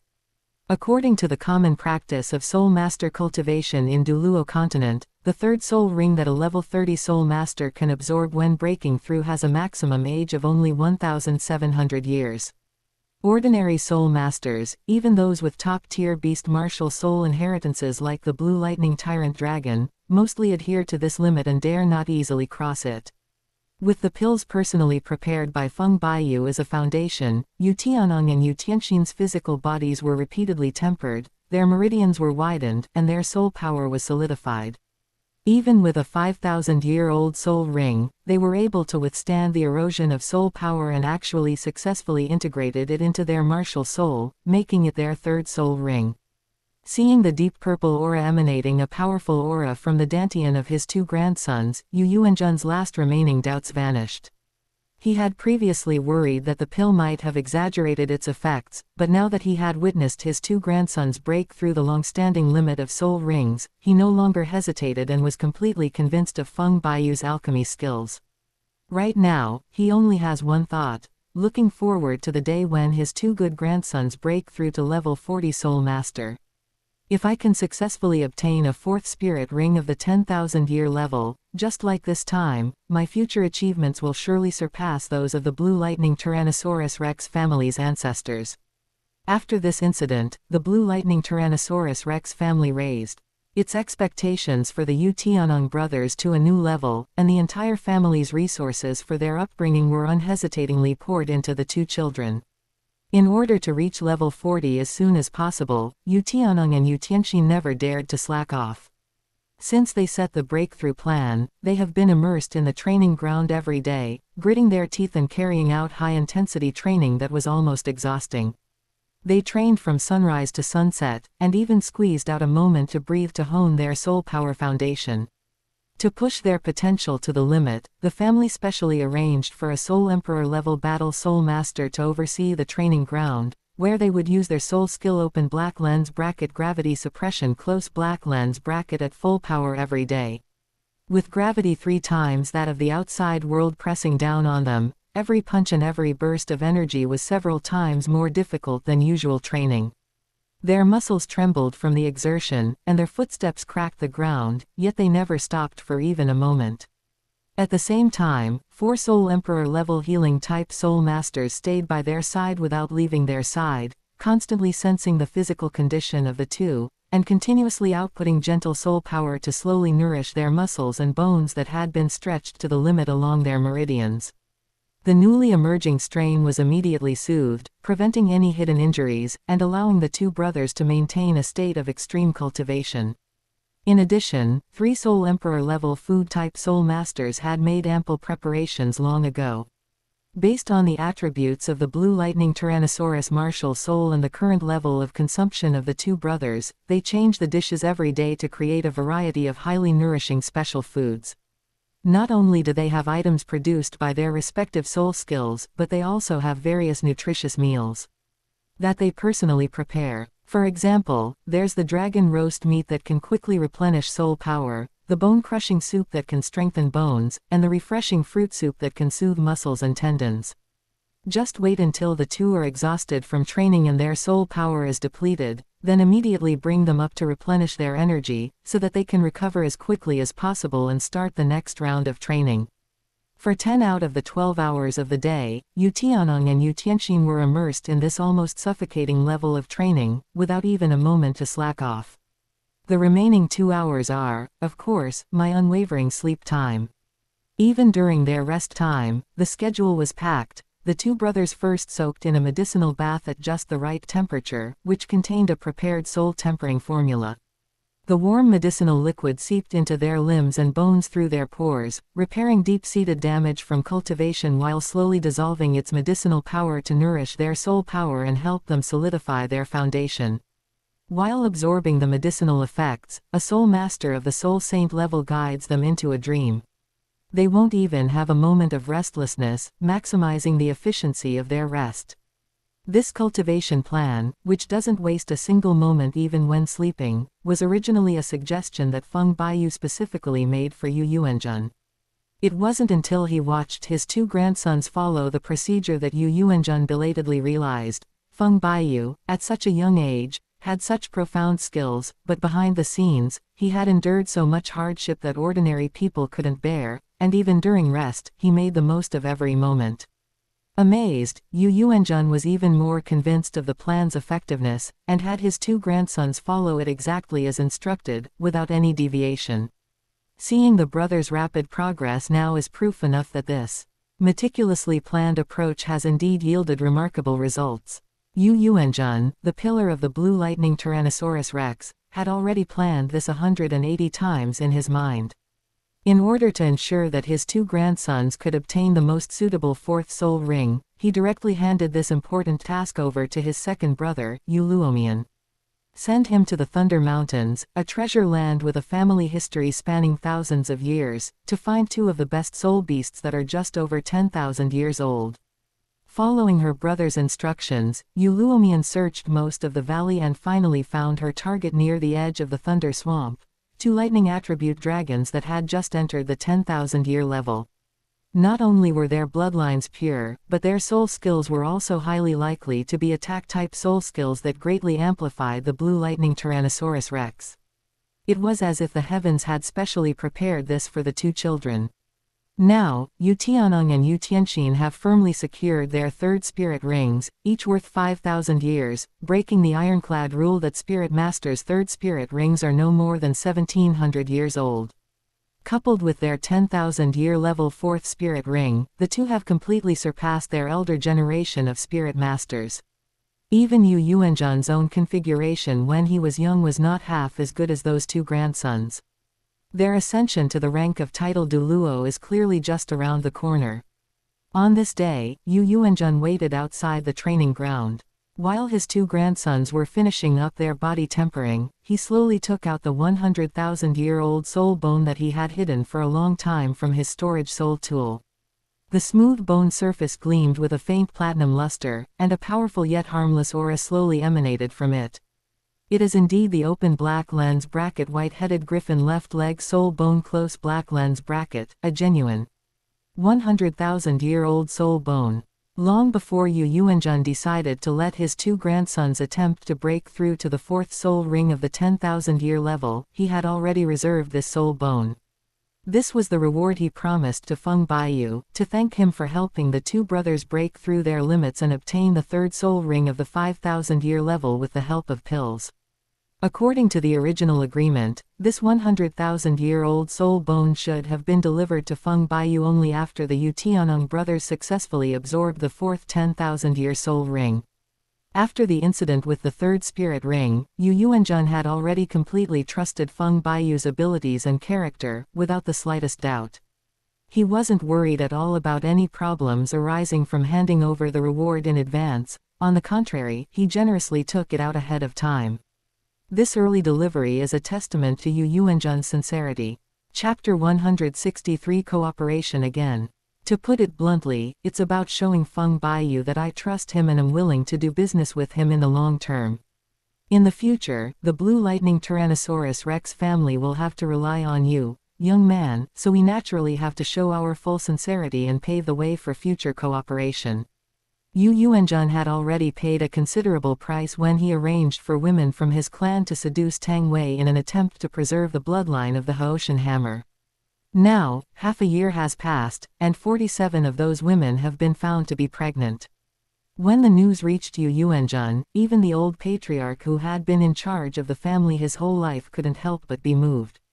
In less than 7 years, the Blue Lightning Tyrannosaurus clan will welcome its first batch of children with the Clear Sky Hammer bloodline.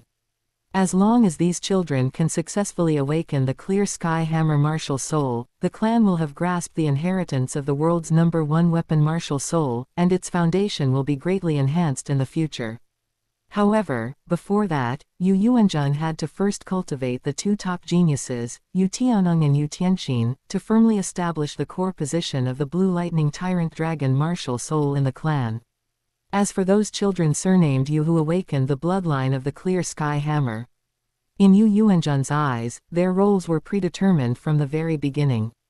They were nothing more than tools hidden in the shadows, ready to be used. As long as the main lineage of the Blue Lightning Tyrannosaurus Rex remains as stable as Mount Tai, even if these children awaken the Clear Sky Hammer in the future, they will not be able to cause any upheaval and will absolutely not disrupt the foundation of the family's centuries-old heritage. Young Master Feng, this is the reward we agreed on beforehand. Please accept it, Yu Yuanzhan said, holding the 100,000-year-old soul bone that exuded a powerful aura in both hands, and steadily handed it to Feng Baiyu. He then changed the subject and added with a smile, in addition, our Blue Lightning Tyrannosaurus clan would like to do another business deal with young Master Feng. Feng Baiyu twirled the rim of his cup with his fingertips, looked up at the old sect leader in front of him, and smiled faintly. Oh. Sect leader Yu, please speak freely. I have always enjoyed making friends and am even more happy to do business. Yu Yuanzhan didn't mince words and spoke directly. To be honest, I want to order a batch of soul tempering and meridian cleansing pills from young Master Feng to supply the younger generation of the clan with their cultivation. I hope that the best talents in the clan can break through the conventional upper limit of 500 years with their first soul ring and surpass 1,000 years with their second soul ring, laying a more solid foundation than our generation. Upon hearing this, Feng Baiyu raised an eyebrow, then smiled and nodded. This is not difficult, of course we can do it. He tapped the edge of the table lightly with his fingertips and continued slowly, it's just that to broaden one's physical qualities to be able to bear a soul ring that exceeds the normal 300 years, including the cost of medicinal materials and the skill of alchemy, the fee for one person is 5 million gold soul coins. Considering the number of the younger generation of the Blue Lightning Tyrannosaurus clan, they only need to come here to take the medicine once to lay a good foundation, and that will be enough. There's no need for them to travel much.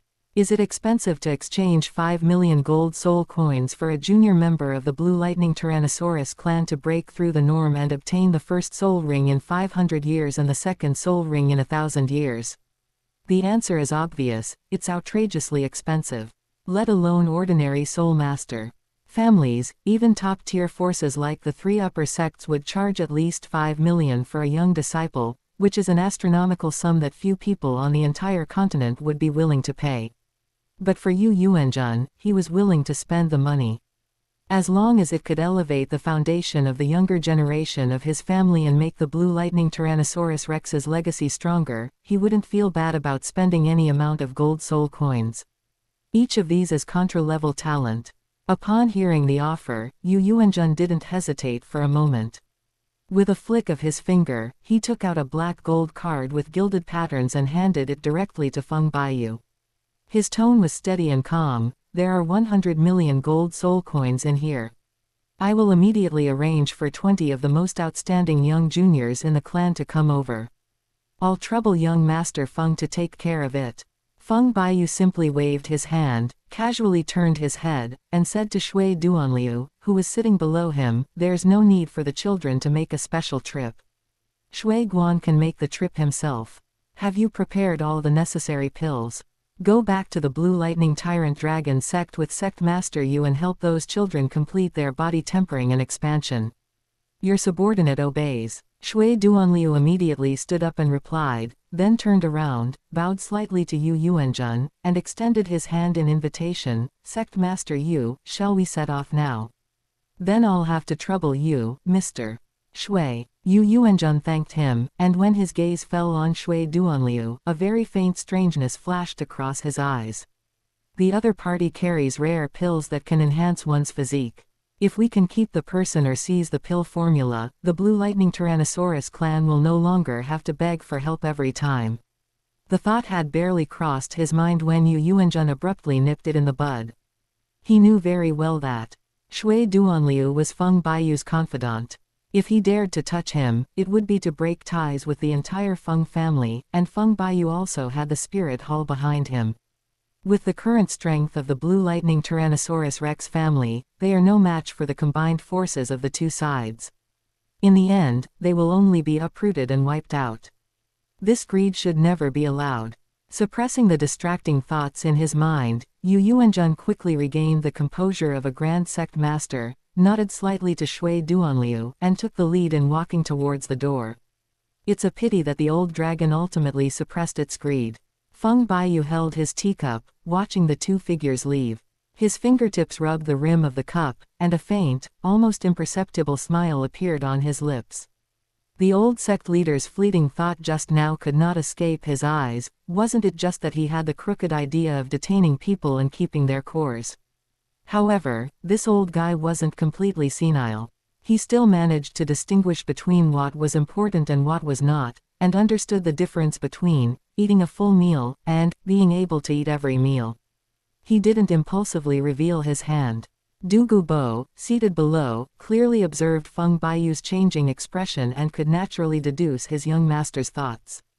If Yu Yuanjun had truly dared to tamper with the water breaker's flow, they would have undoubtedly stormed the Blue Lightning Tyrant Dragon clan and slaughtered everyone inside. He stroked his beard, but sighed inwardly. My young master, you've probably forgotten that the Feng family head is currently in seclusion. The Blue Lightning Tyrannosaurus clan is, after all, one of the 3 upper sects, and Yu Yuanjun himself is a titled Douluo with great power.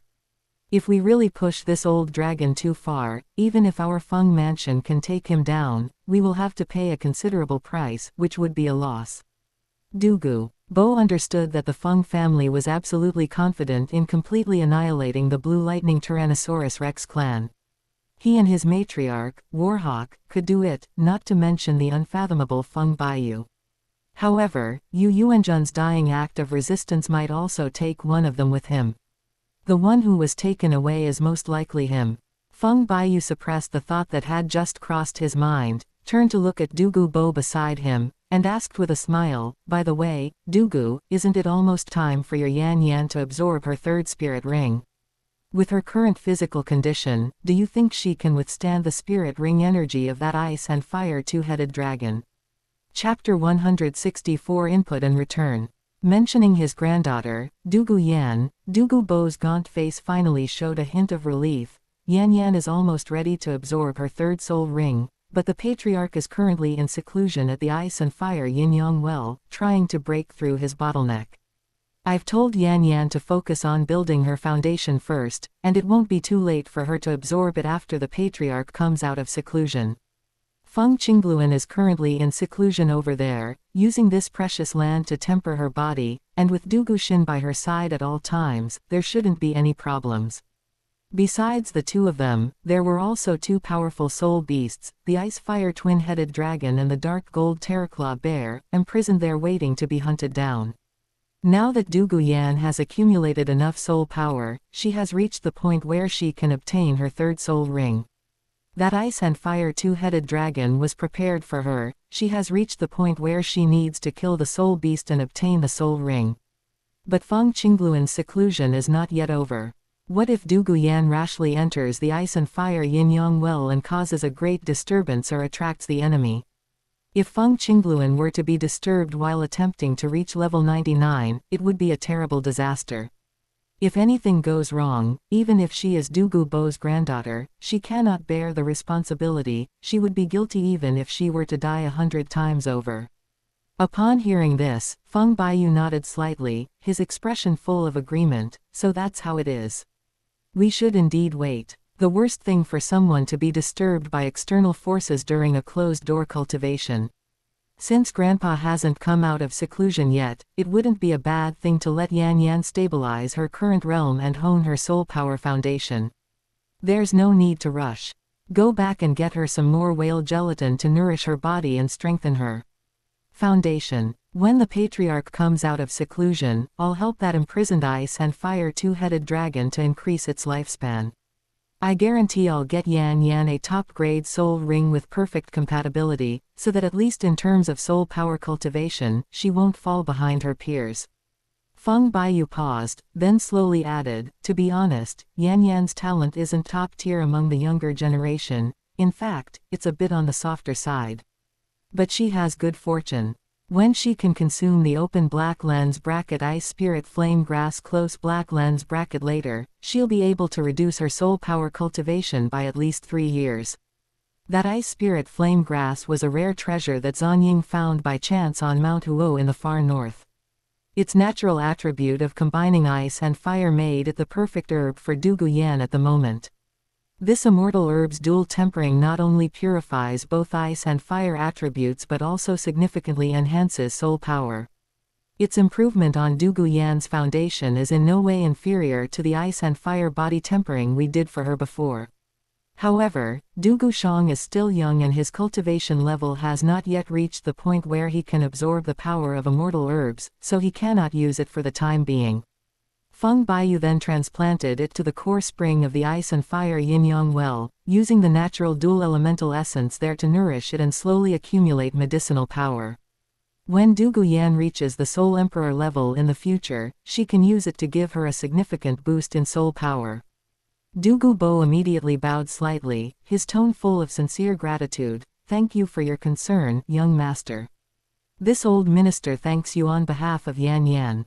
That's absolutely true. The 3 members of the Douluo family, grandfather, grandson, and granddaughter, followed Feng Baiyu. Counting on their fingers, the little things they did were nowhere near 1/10 of the feedback the young master gave them. From detoxifying and evolving their martial souls, to improving their soul power and physical attributes, and preparing resources for their future cultivation. Each and every act of kindness was an immense favor. Douluo had lived most of his life and witnessed the cold-blooded power struggles on the continent. But after following Feng Baiyu for these past few months, he only felt at peace. Making the decision to follow the young master in this life had truly been worthwhile. Upon hearing this, Feng Baiyu simply nodded. He already had quite a few rare treasures stored in his soul storage device, including a spare 100,000-year-old head soul bone that was just gathering dust. Neither he nor Feng Qingluan could use the attributes of this soul bone, so keeping it would be a waste. In the end, they would only use it to reward others. The two young men, Du Guyan and Wang Long, are the ones whose attributes best match it. However, in the past few days, Du Guyan has already obtained a lot of opportunities from him, and he even saved the ice spirit flame grass for her. In comparison, the benefits received by other young people are far too few. Feng Baiyu doesn't necessarily advocate for absolute fairness and balance, but in his view, the amount of opportunity one can obtain should be matched by the corresponding skills and achievements. At least so far, Du Guyan's performance is far from meeting the standard required to obtain this 100,000-year-old head soul bone. Feng Baiyu and Du Gubo finalized a few more details, then waved for him to go and attend to his own business. About 2.5 hours later, light footsteps came from outside the courtyard gate. Shui Duanliu, covered in dust, rushed back to the Feng residence. He entered the hall, bowed to Feng Baiyu, and reported in a deep voice, "Young master, I have personally supervised the Blue Lightning Tyrant Dragon clan to take the pills they purchased. Everything is in order." "Good, well done." Feng Baiyu nodded slightly and said to Shui Duanliu, "The two little guys from the Yu family here have also been upgraded. You can send them away now." Shui Duanliu nodded slightly and immediately accepted the order to carry it out. The Yu family is certainly generous, they really dare to invest heavily in the upbringing of their descendants. Feng Baiyu watched the two figures leave and began to secretly make calculations in his mind. After so many years of inheritance, how much hard currency does the Yu family still have in their pocket? In truth, he wasn't entirely sure, but no matter how much wealth the Yu family had left, it wouldn't stop him from making this kind of money. In recent days, many forces have come to the Feng family through connections, asking for elixirs to improve the body's constitution. However, they all only want to buy from their one or two most outstanding children. Even the major clans are reluctant to give this resource to too many of their younger generations. But the Yu family is unique in the entire Soul Master world. They can order medicine for about 20 of their younger relatives at once. It's no exaggeration to say they are incredibly wealthy. Do you think Ning Fengji wouldn't want to provide this pill to all the members of his clan? It wasn't that he didn't want to, he was practically going crazy thinking about it. However, he knew what was important. Right now, the most important thing for the 7 Treasure Glazed Tile sect was to make every effort to advance the 7 Treasure Glazed Tile Pagoda to the 9 Treasures level. These days, all available financial resources had been concentrated on this matter, and there was really no extra money to buy pills for the sect's members in batches. Ning Fengji had made arrangements long ago, hiring countless soul-hunting teams to search for gem-type soul beasts all over the continent, and spending money like water along the way.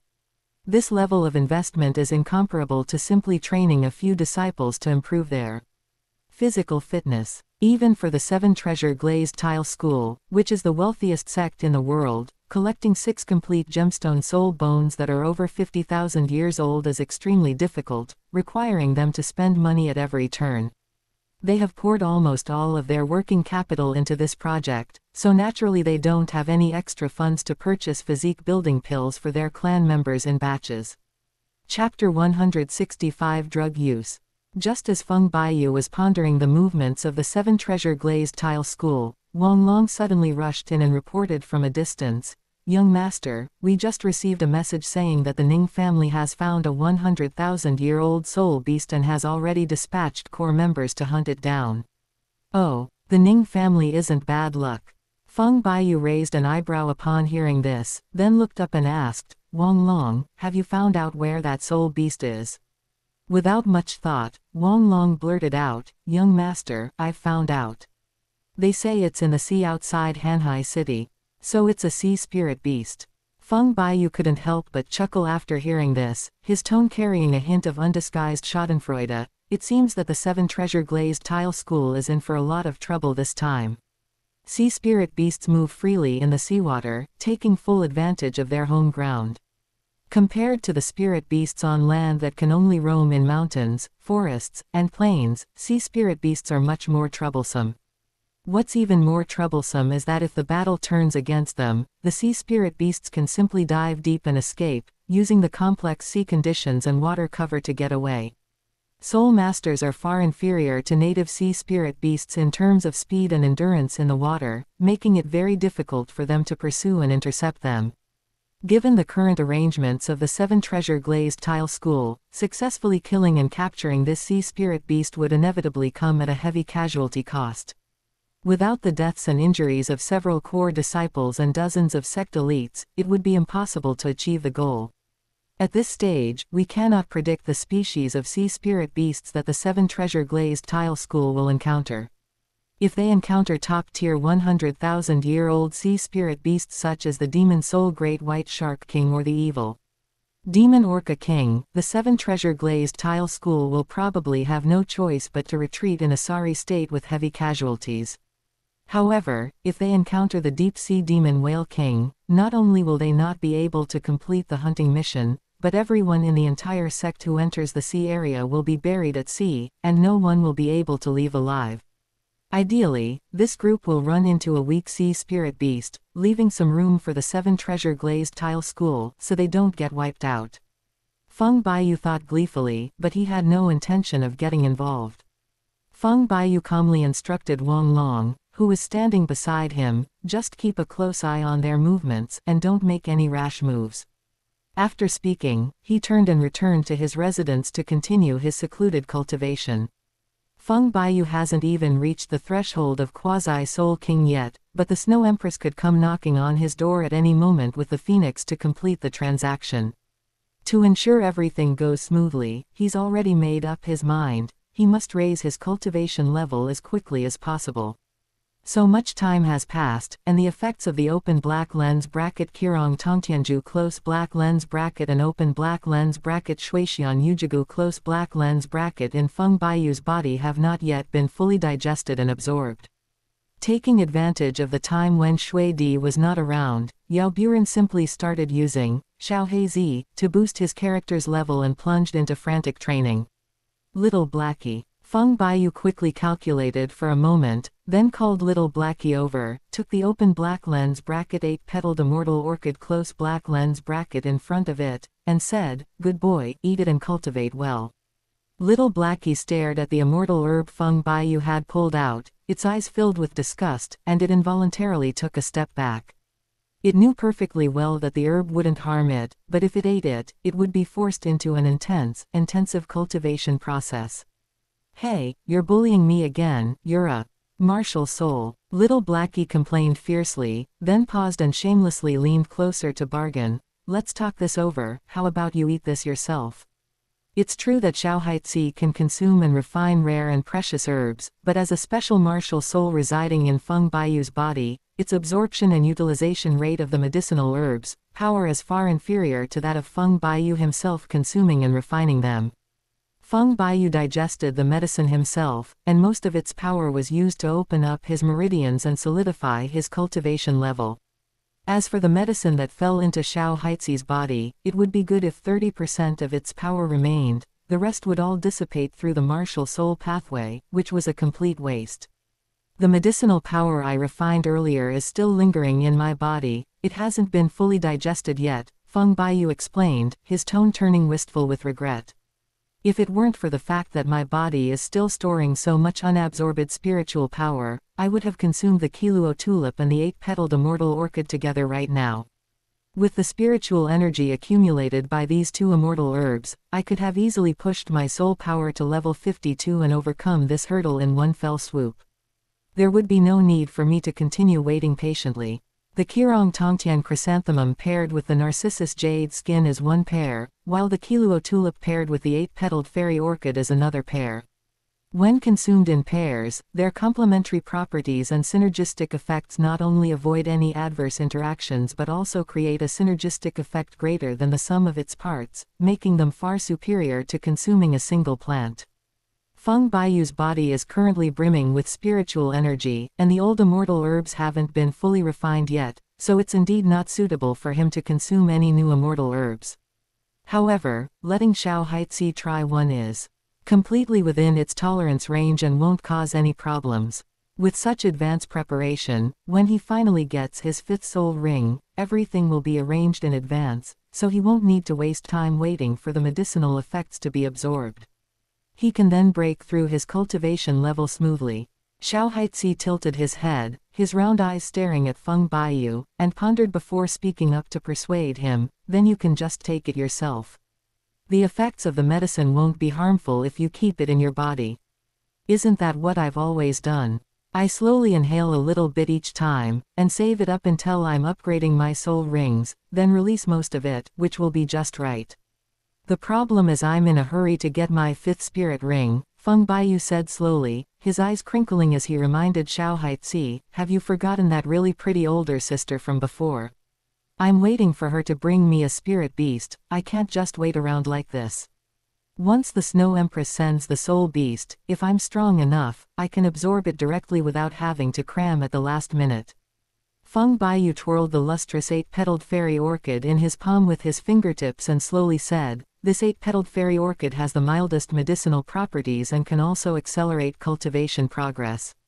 You can eat it and slowly accumulate the medicinal power, which will make my level 50 breakthrough much faster. After I absorb my 5th soul ring, you can refine the Qiluo tulip, and we can break through to level 60 together in no time. After going through all this trouble, you just want to force me to compete in cultivation." Little Blackie saw right through Feng Baiyu's little scheme. This guy not only competes in cultivation himself, but ever since he discovered it could also refine medicinal power for cultivation, he's dragged it into it too, making it compete with him every single day. Xiao Heizi was initially unwilling. But he couldn't resist Feng Baiyu's pleading look, and his heart softened in the end. "Fine, fine, I'll eat it." It sighed listlessly, but still opened its mouth and swallowed the 8-petaled orchid. As expected of a top-tier immortal product from the yin-yang well of ice and fire, refining it resulted in no wasted medicinal power whatsoever. Little Blackie felt a pleasant surprise as soon as it swallowed it. The purity of its spiritual energy was on a completely different level from anything it had eaten before. His eyes lit up immediately, and he urged, "Someone, quickly give me the Qiluo tulip too. I also want to try something that complements each other." Chapter 166 The 5th Soul Ring. The 2 magical herbs were swallowed in the blink of an eye. Xiao Haitzi felt completely comfortable, the medicinal effects were indescribably refreshing, and Feng Baiyu also clearly noticed that the soul power in the little guy's body was surging upwards. Before long, the power of the immortal herb spread, and the benefits truly fell on little Blackie. It clearly felt the changes in itself, and even though they hadn't fully manifested yet, it was already a completely different beast from before. 2.5 hours passed, and Xiao Haitzi had already digested and absorbed most of the medicinal power of the 2 immortal herbs. The remaining effects would only slowly dissipate and integrate into its bones when it acquired its new soul ring. Even so, Feng Baiyu's soul power had still managed to surge to level 50. "People." Little Blackie tilted his head and stared at Feng Baiyu, speaking in a hoarse voice, "I still want to eat. Eat, eat, eat. All you ever do is eat." Feng Baiyu looked at the gluttonous little fat bird in front of him and poked its head in annoyance. "Have you digested all the remaining medicinal power in your stomach? You're already thinking about the next bite." Little Blackie didn't complain at all after being scolded by Feng Baiyu. He turned around and rushed to the emerald demon bird, pointing at the little guy and cursing, "Eat, eat, eat. All you know is eating. When will you break through to become a 100,000-year-old soul beast?" The emerald demon bird, which had only grown to 30,000 years old, merely glanced at little Blackie with its eyes raised, then lowered its head and continued eating as usual, showing him no respect whatsoever. This is blatant disregard. They completely disregarded this senior. Little Blackie immediately became unhappy and angrily turned to find the ice phoenix. But the ice phoenix was too clever. It saw through the little guy's intentions at a glance, flapped its wings, and disappeared without a trace, not even bothering to pay it any attention. Little Blackie glanced dejectedly at Goo Goo Gaga beside him, then decided to give up and not cause any trouble. Goo Goo Gaga wasn't eating at all, so there was no point in me scolding it for only knowing how to eat. It would just be asking for trouble. ...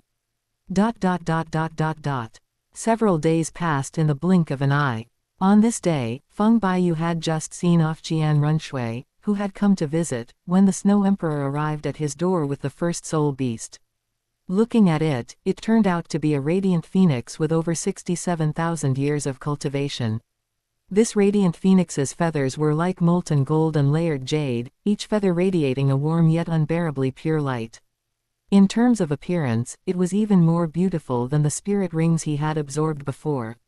The Snow Emperor's gaze returned to Feng Baiyu, her voice clear and cold as she spoke calmly. Are you satisfied with this bright phoenix? If you feel its 67,000-year cultivation is too high, I will take it away immediately and find a younger soul beast to send over. No need to change, just choose this one. Feng Baiyu sensed the powerful soul force emanating from the radiant phoenix, his tone firm, and bowed slightly to the Snow Empress. Thank you very much, Snow Empress. Without the slightest hesitation, Feng Baiyu immediately ordered Xiao Haitzi to attack. Upon receiving the command, Xiao Haitzi pounced instantly and captured the bright phoenix in no time, just in time for Feng Baiyu to absorb its soul ring. You should know that a bright phoenix with over 67,000 years of cultivation is qualified to be the 8th or even 9th spirit ring for a title Douluo in the entire Soul Master world. Even Qian Runshui, who possesses innate level 20 soul power and comes from an angelic family, might not have been able to match the quality of her original 8th soul ring. But for Feng Baiyu, this extremely rare and top-grade soul beast was merely his 5th soul ring. Once Xiao Haitzi calmed down and began to slowly absorb the 67,000-year-old bright phoenix soul ring, Feng Baiyu didn't sit idle either. He turned around and started chatting with Shui Di, who was standing in the ice mist. One is the chosen successor of the Phoenix God, with the path to godhood right beneath his feet. The other is a born king of the far north ice plains, ruling over all beasts for hundreds of thousands of years. Their identities and circumstances are vastly different, yet they share a common understanding of the path of the gods, and once they start talking, they forget everything around them. Their conversation was devoid of any romantic or sentimental topics. Every word and phrase revolved around the origins and key points of divine inheritance. The more they talked, the deeper their conversation became, as they became completely immersed in exploring the path of the gods. Feng Baiyu changed the subject, his gaze falling on the Snow Empress's icy profile. With a hint of curiosity, he asked, Snow Empress, you've been working in the far north for hundreds of thousands of years, searching every inch of the glaciers. Have you really not found even a trace of the ice god's legacy? Upon hearing this, Shui Di gently shook her head, her long, icy blue hair swaying with the movement and falling onto her shoulders. Her clear, cold voice carried a hint of barely perceptible melancholy. I have searched the entire far north, but there is not a single trace to be found. Having been trapped in her cultivation for over 600,000 years, how could she not yearn to break free from the shackles of mortal beasts and ascend to godhood? However, he had been unable to find an opportunity for decades. Now that he had encountered the rightful successor of the Phoenix God, he naturally had the intention of learning from him and hoping to get some clues from him. After listening, Feng Baiyu pondered for a moment before speaking. I haven't found any information about the ice god's inheritance either. If it really can't be found in the far north, maybe it wasn't in the far north in the first place. He paused, then looked up at Shui Di and added, have you ever thought about going to Antarctica to look for it? A hint of doubt flashed in Shui Di's eyes, and she asked softly, Antarctica? You mean the place beyond the southern border of Douluo continent, across the boundless ocean, and heading south? That's right. Feng Baiyu nodded. Douluo continent is a spherical planet. Since this side of us is the far north ice plain, the other side naturally corresponds to the south ice region. I guess the cold of the south is probably even greater than that of the far north. Since we've searched the far north without finding any trace, why don't you try your luck in the south ice region? Maybe you'll get what you want. The far south, Shui Di repeated softly, her brows furrowing slightly. She was born in the far north and has stayed in the far north ice plains since birth. She rarely leaves the Douluo continent, and even rarely steps out of the far north border. She believed her whole life that the ice god was a deity of the ice and snow world, and that his legacy must be hidden deep within the glaciers of the far north. She never thought of going to the other side. She always believed that the ice god's legacy was born from ice and snow, and could only fall into the glaciers of the far north. She never had the idea of going south to explore it. But Feng Baiyu's reminder actually pointed her to a new path she had never thought of before. This far southern ice region was indeed worth exploring. But, the Snow Empress gently shook her head, her icy blue eyelashes drooping slightly. Let's wait until I've survived the next heavenly tribulation before setting off. Once I've endured that tribulation, my cultivation will advance further, and I'll have a better chance of success when I go to explore the far south. That's right. Feng Baiyu agreed wholeheartedly and immediately nodded in agreement. Once this deal is finalized, you will receive all the promotion resources you are entitled to. It will be much safer for you to rest up before setting off than to rush off now. Chapter 167 Soul Bone Trade.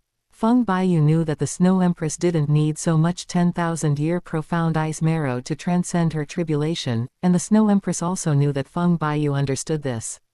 However, neither of them said it outright, but they tacitly completed their transaction. As soon as she finished speaking, the Snow Empress raised her hand and took out 10 soul bones. The bones were filled with spiritual light, each one formed from 10,000 years of cultivation. These are 10 10,000-year soul bones. 6 of them together form a complete set of ice attribute soul bones. The remaining 4 have different attributes, namely a wind attribute leg bone, a fire attribute right arm bone, a spirit attribute skull bone, and an earth attribute torso bone. With a flick of her hand, the Snow Empress released 10 luminous, 10,000-year-old soul bones, which were neatly arranged on the icy jade ground. The luster, patterns, and soul power fluctuations of each bone were clearly visible, telling Feng Baiyu in a clear and unambiguous way, I did not tamper with these.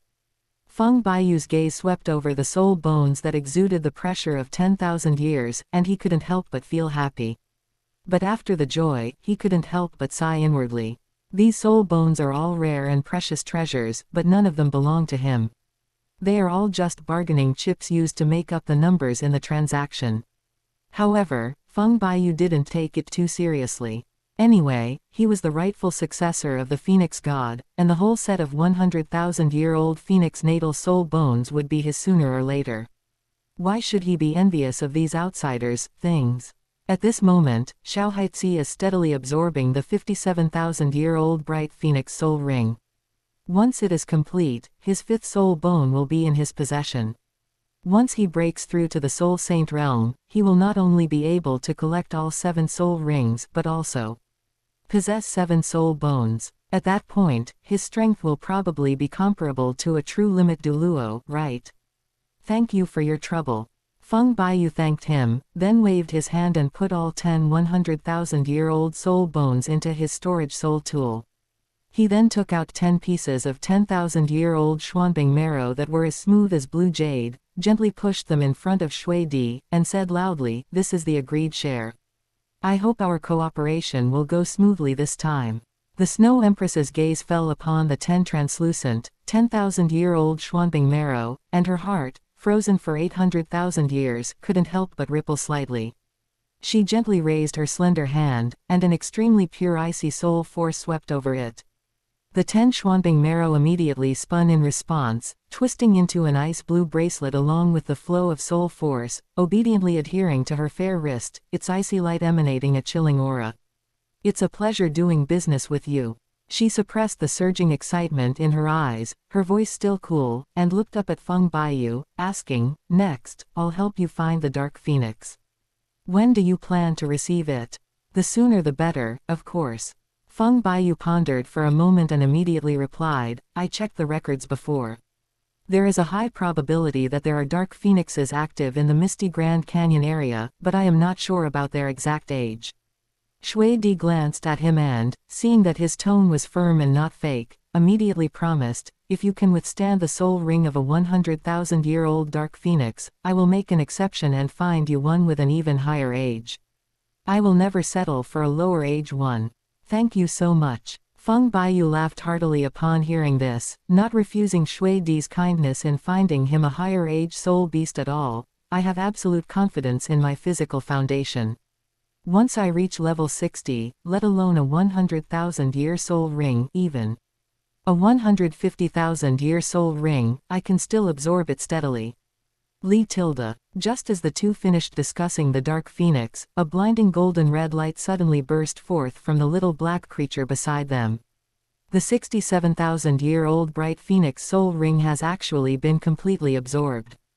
Almost at the same instant the light shone, a crisp notification sound from the system rang in Feng Baiyu's mind.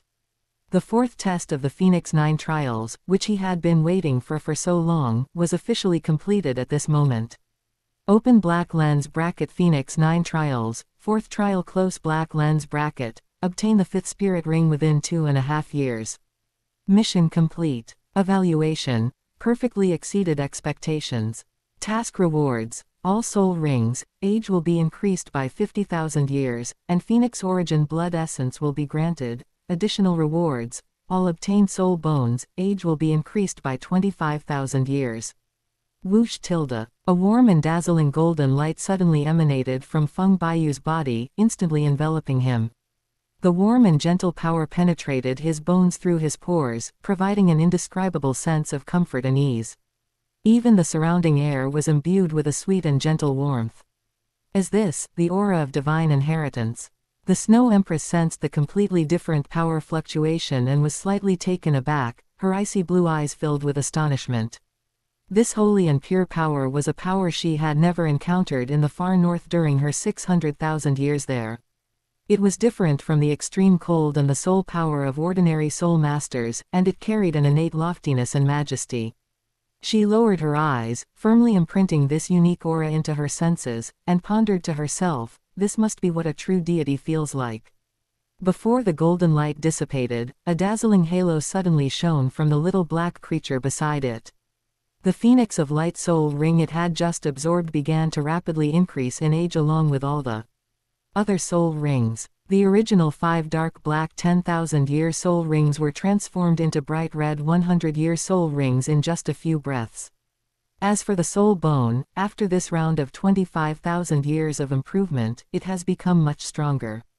Feng Baiyu's eyes and wings, 2 external soul bones, were originally growth type, and with his repeated cultivation and improvement, they had long since reached the 10,000-year level. After this enhancement, their age and quality have become even more extraordinary. As for the soul bones, which were already of extremely high age, they have become even more extraordinary now. Feng Baiyu was certain that even the worst soul bone he possessed, which was 45,000 years old, was stronger than an ordinary soul bone that was 80,000 to 90,000 years old. As soon as Xiaohaitzi advanced, most of the undigested medicinal herbs in its body were also squeezed out. Feng Baiyu's soul power surged like a rocket, reaching level 57 in the blink of an eye. He actually reached level 57 Soul King directly. Feng Baiyu looked inward at himself, feeling the surging and powerful soul power within his body, and clearly noticed the huge difference from before. The difference between a 100,000-year soul ring and an ordinary 10,000-year soul ring is already a qualitative leap. Now, he has gathered 5 100,000-year soul rings in one go.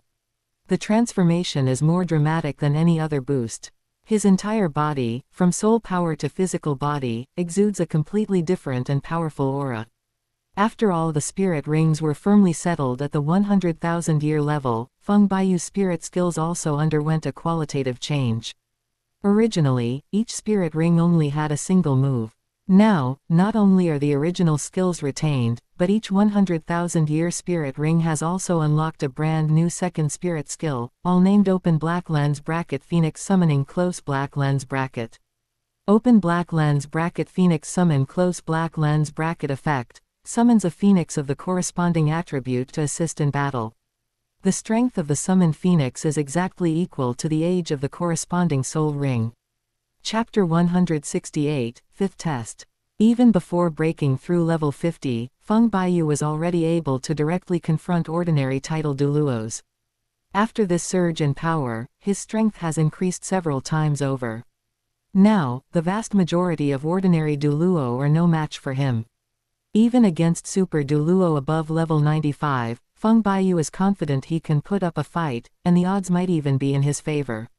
Now, I finally have the power to truly protect myself, right? Feng Baiyu clenched his fist, feeling the surging power of his 100,000-year-old soul power and divine fire within his body, and murmured to himself. His real strength surged, giving him enough confidence, and his demeanor became more composed and self-assured. In the past, when his foundation was still shallow, he dared not venture out alone, for fear of running into top experts and having any accidents. No matter where he went, there would be a titled Douluo guarding him within 100 meters, and he dared not relax for even a moment.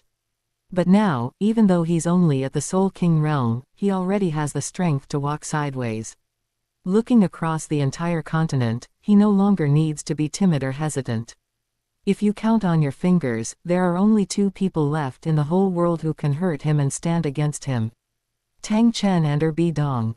Needless to say, as for the others, even if Tang Hao and Tang Xiao came together, Feng Baiyu would be confident that he could withstand their moves and have no problem arm wrestling with them.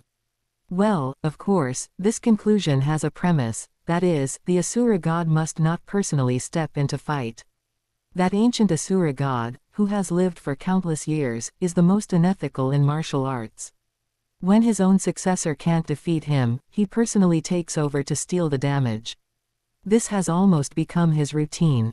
Feng Baiyu focused his mind and gathered his energy, then nodded to the Snow Emperor and said, "Thank you for protecting me, Snow Emperor. Seeing you advance has also been a gain for me." The Snow Empress's voice was slightly gentler than usual as she asked, "Next, I will set off to find you another dark phoenix. Once I find it, shall I still bring it here?" Feng Baiyu pondered for a moment and replied, "My whereabouts are uncertain, and I may not stay here. Do we have any tokens that allow us to sense each other? I will keep them with me. After you find the phoenix, you can follow its scent to find me." After hearing Feng Baiyu's suggestion, Shui Di stared at him intently with her icy blue eyes. She didn't ask any questions or say anything more. After a brief pause of only 2.5 seconds, she nodded slightly and said, "Okay." As soon as she finished speaking, she unleashed her ultimate ice and snow soul power from her palm, which condensed into a palm-sized ice jade token in a short while. The token was carved with fine ice patterns on its edges, and it felt slightly cool to the touch, but it would not freeze the skin. She handed the token to Feng Baiyu and said softly, "I will come to find you as soon as I find a suitable dark phoenix." After saying this, she didn't linger any longer and turned to head towards the far north. Her pale blue figure quickly disappeared into the horizon, leaving only a wisp of clear and powerful frost in the air that lingered for a long time. Ka tilde, little Blackie flapped its wings and cried out to the sky, its loud cry causing the surrounding glaciers to tremble slightly. "Human. I've completed my breakthrough. Now I'm terrifyingly strong. Taking down a titled Douluo is as easy as playing around." Feng Baiyu looked at the flailing black cat and teased it with a smile. "Oh. Is that so? Then tell me, just how powerful are you now?" Before he finished speaking, he threw the Mirage Dragon bone from his storage soul tool onto the open ground in front of him. Upon seeing the Mirage Dragon bone, little Blackie immediately flapped its wings and assumed a fighting stance, its round body arching into a curve, looking full of energy. "Watch this. Open black lens bracket Kunshan lean close black lens bracket." As soon as the words were spoken, it shot straight at the Mirage bone like a cannonball. Bang! A dull, deafening crash shook the ground. The massive Mirage Dragon bone, as thick as an adult's waist, was sent flying by Xiao Haizi's impact, rolling a considerable distance before finally coming to a stop against a wall in the distance. The wall was riddled with cracks and required extensive repairs. Not bad, not bad, you've improved. Feng Baiyu stroked his chin and nodded. He knew that Xiao Haitzi hadn't fully grasped the power that had just increased and couldn't unleash its full strength. But even so, if he were to crash into it, not to mention a soul emperor, even an ordinary soul saint would be killed instantly. They simply couldn't withstand it. Little Blackie flapped its wings and flew back, puffing out its round chest and proudly raising its tail to the sky. Hey, what do you think? Aren't I super powerful now? Amazing, amazing. How could it not be amazing? Feng Baiyu smiled and ruffled the feathers on its head, praising it without reservation. Absorbing a 67,000-year-old soul ring directly boosted its soul power to level 57. Now its strength is almost at the threshold of Super Douluo. It's really powerful. Hee, we're awesome. As soon as a few words of praise came out, little Blackie immediately became so proud that he lost his bearings. He flapped his wings and spun around in circles on the spot, and in the blink of an eye, he flapped his wings and flew into the yard to show off his newly acquired 100,000-year-old red ring to the other soul birds kept at home. Feng Baiyu didn't care. Let him show off if he wants to. What's wrong with being happy after just leveling up? It's not a bad thing. After Xiao Haitzi finished showing off and returned, Feng Baiyu checked his schedule on the calendar and realized that he should leave the far north. For Notting. 7 days later will be the start of the school year at Notting Junior Soul Master Academy. Tang San and Xiao Wu will arrive at Notting on that day and begin their original storyline. Feng Baiyu had no need for Xiao Wu's 100,000-year soul ring and soul bone, but he didn't mind taking the 100,000-year soul ring in advance, sealing it away for later use. It was better than leaving it on Xiao Wu and causing him trouble in the future. As for Tang San, he had already made up his mind that the safest option was to eliminate this potential threat directly this time. So what if Tang San is the chosen successor of the god of Asura? Feng Baiyu himself is the rightful successor personally chosen by the Phoenix god. In terms of the prestige of their divine inheritance, the two are evenly matched, neither inferior to the other. Feng Baiyu asked himself honestly, and he was in no way inferior to that little bastard in terms of talent, temperament, or resources. But then again, to nip it in the bud, it's best to eliminate such a natural adversary early on to prevent future troubles and avoid unnecessary complications. Moreover, Feng Baiyu's open black lens bracket Phoenix 9 trials, 5th trial close black lens bracket also required him to go outside to complete it, and it just so happened that they all came together at this time. Open black lens bracket Phoenix 9 trials, 5th trial close black lens bracket. Within 2.5 years, independently kill a title Douluo, absorb all of that title Douluo's soul rings and soul bone years, and the reward for completion is 10% of Phoenix origin essence blood. Chapter 169 Battle with Tang Hao. Back in the 3rd trial, Feng Baiyu had already tasted the real benefits of absorbing the Mirage Dragon soul ring to increase his limits. Now that the rewards for the 5th trial were even more generous than those for the 3rd trial, he naturally had no reason to let this opportunity slip by and had to give it a try no matter what. As for the target, Feng Baiyu had already decided: Tang San's cheapskate father, Tang Hao. It's good to clean them all up at once, so that the father and son won't cause trouble together later. Tang Hao's 9 spirit rings combined have a total age of at least 250,000 years. If he were to absorb all of these years and add them to his first 5 spirit rings, each of them would be able to steadily increase to over 150,000 years, which would boost their power to another level. This benefit was actually secondary. What truly captivated Feng Baiyu was Tang Hao's soul bone. Feng Baiyu's current soul rings are already incredibly powerful, but the soul bones he has collected are of varying quality, with many being of low age, which lowers his overall combat strength. But Tang Hao is different. As the Haoshan Douluo who once fought against the Spirit Hall, Tang Hao has 6 spirit bones all over his body, and the total age of them must be at least 400,000 years. If I could absorb all these years of time, my few low-time soul bones would be able to ascend to the heavens in one step.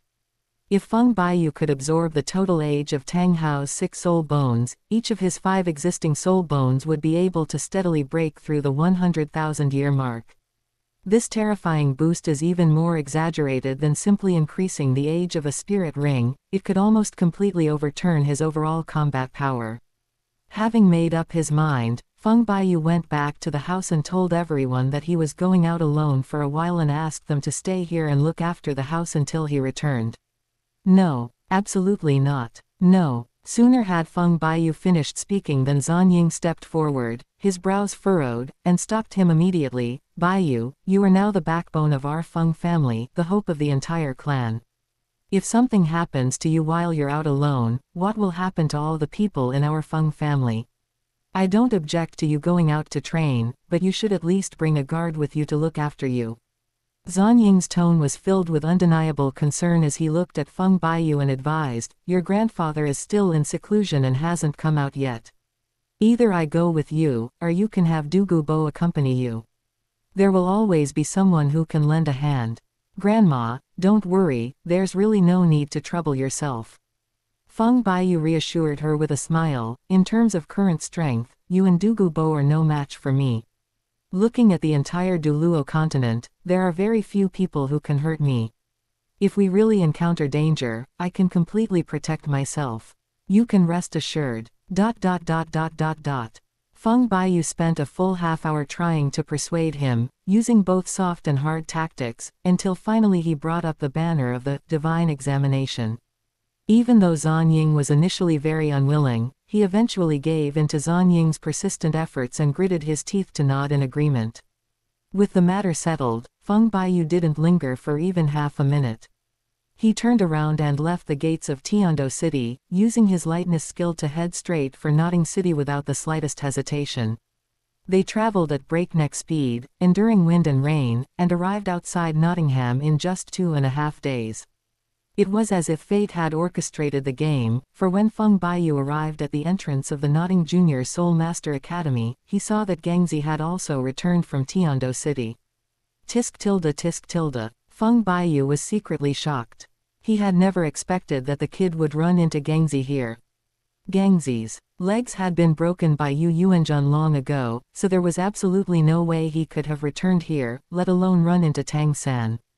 Feng Baiyu was almost certain that there was something fishy about this matter. But at this moment he had no interest in investigating Gangzi's background, he could simply attribute everything he couldn't understand to old Deng Shuluo. At this moment, Feng Baiyu's goal remained to lie low and wait for the right opportunity. The next day, as soon as it was light, Feng Baiyu indeed waited for Tang San, watching the blue-clad youth walk step by step to the gate of Notting Junior Academy. The gatekeeper, acting on orders, obstructed the way and issued a warning. Tang San's face contorted with murderous intent, believing the other party was courting death. After a struggle and argument, Tang San, accompanied by Gangzi in a wheelchair and Lu Erlong beside him, successfully entered the academy. Almost simultaneously, Feng Baiyu's soul power sensed something and detected Tang Hao's presence nearby. Unperturbed, he remained calm and composed, continuing to hold his ground. Before long, that bouncy figure came into view. Just like a restless little rabbit, mischievous rabbit Xiao Wu had arrived. Feng Baiyu's face lit up with joy, they've finally arrived. What was moving before him was not a bouncy girl, but a 100,000-year soul ring and soul bone delivered right to his doorstep. He immediately made his move, his iron claws carrying fierce soul power straight for Xiao Wu. Get out of my way. A thunderous roar suddenly erupted, and the immense pressure of the clear sky hammer instantly enveloped the entire area. The giant hammer, accompanied by the sound of wind breaking, smashed towards Feng Baiyu. It was Tang Hao who had made his move. Feng Baiyu curled the corners of his lips, this was the moment he had been waiting for. He grabbed Xiao Wu and dodged away, while at the same time, Xiao Haitzi appeared before him, and the battle was about to erupt. Red. 5 crimson soul rings, each 100,000 years old, slowly rose up. The crimson soul power rippled outwards in layers, reflecting a dazzling red light. Even Tang Hao, who was hiding in the shadows, couldn't help but change his expression and turn his gaze to the side from afar. How is this possible? Tang Hao exclaimed in shock, his heart churning with disbelief. He quickly suppressed his astonishment, a solemn look appearing in his eyes. could it be that this is yet another person with twin martial souls? Tang Hao gripped the handle of the clear sky hammer tightly, his heart churning with turbulent emotions. He silently counted the 5 100,000-year soul rings and instantly knew the answer. This young man, like Bibi Dong and his own son Xiao San, must be a possessor of twin martial souls. It seems that he had already completed all 9 spirit rings for his first spirit before starting to add spirit rings for his second spirit. He hunted down a 100,000-year-old spirit beast for each ring, and he had only reached the 5th spirit ring, but he had already collected 5 genuine 100,000-year-old red rings. The true form of the Ice Phoenix. Without the slightest hesitation, Feng Baiyu channeled his soul power directly into his 4th soul ring and summoned his 4th soul skill, Open Black Lens Bracket Ice Phoenix True Form Close Black Lens Bracket, without any hesitation. In fact, all 5 of Feng Baiyu's spirit rings are Phoenix possession spirit skills, and the differences between them are not significant. However, he has a unique soul bone on his leg with Open Black Lens Bracket Ice Crystal Close Black Lens Bracket attached, which enhances him in all aspects, from soul power sustain to ice-type damage, giving him a significant increase in combat power. With the addition of this soul bone, his Open Black Lens Bracket Ice Phoenix True Form Close Black Lens Bracket has become the most suitable soul skill for prolonged battles. Chapter 170 Tang Hao loses an arm. The moment his martial soul true body was activated, Feng Baiyu immediately separated his hands, and a cold light rushed straight at Xiao Wu. The instantly cast Open Black Lens Bracket Ice Prison Cage Close Black Lens Bracket trapped the girl in an ice crystal cage where she could not move an inch. Immediately afterwards, he gathered his soul power and condensed it into an ice hammer with a chilling gleam in his palm. With a whistling hammer wind, he attacked Tang Hao directly.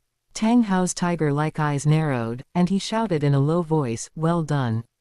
Seeing the ice hammer, which was even larger than his own Haoshan hammer, hurtling towards him with its biting cold, he dared not be careless. He immediately activated the secret technique of the Great Sumeru Hammer and met the hammer's wind head-on. Boom! A deafening roar sent birds flying in all directions, and the shockwave whipped up dust that filled the sky. Tang Hao was pushed back 3 steps by the immense force emanating from the ice hammer before he regained his footing. His sleeves were covered in tiny ice shards from the icy chill. Tisk tisk, I knew the rumors about Shira boosting weren't unfounded. Feng Baiyu looked at Tang Hao, whose blood was churning after just one hammer blow, and couldn't help but complain. Speaking of 6 years ago, where did Tang Hao's ability to hold the newborn Tang San and fight the Spirit Hall for 3 days and 3 nights with the clear sky hammer go? Even if Tang Hao truly had the strength to fight 3 titled Douluos, Tang San was just a newborn baby at that time.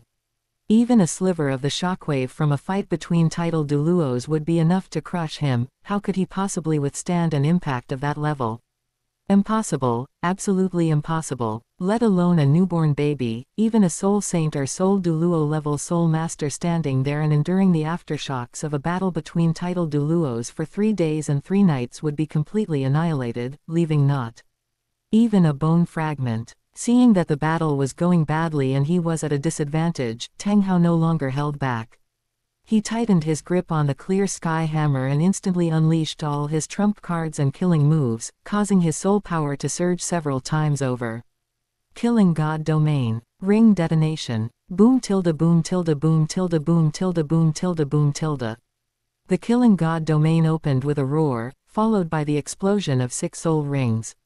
The violent soul power flowed into the clear sky hammer through the Great Sumeru Hammer technique, and Tang Hao's strength instantly rose to another level.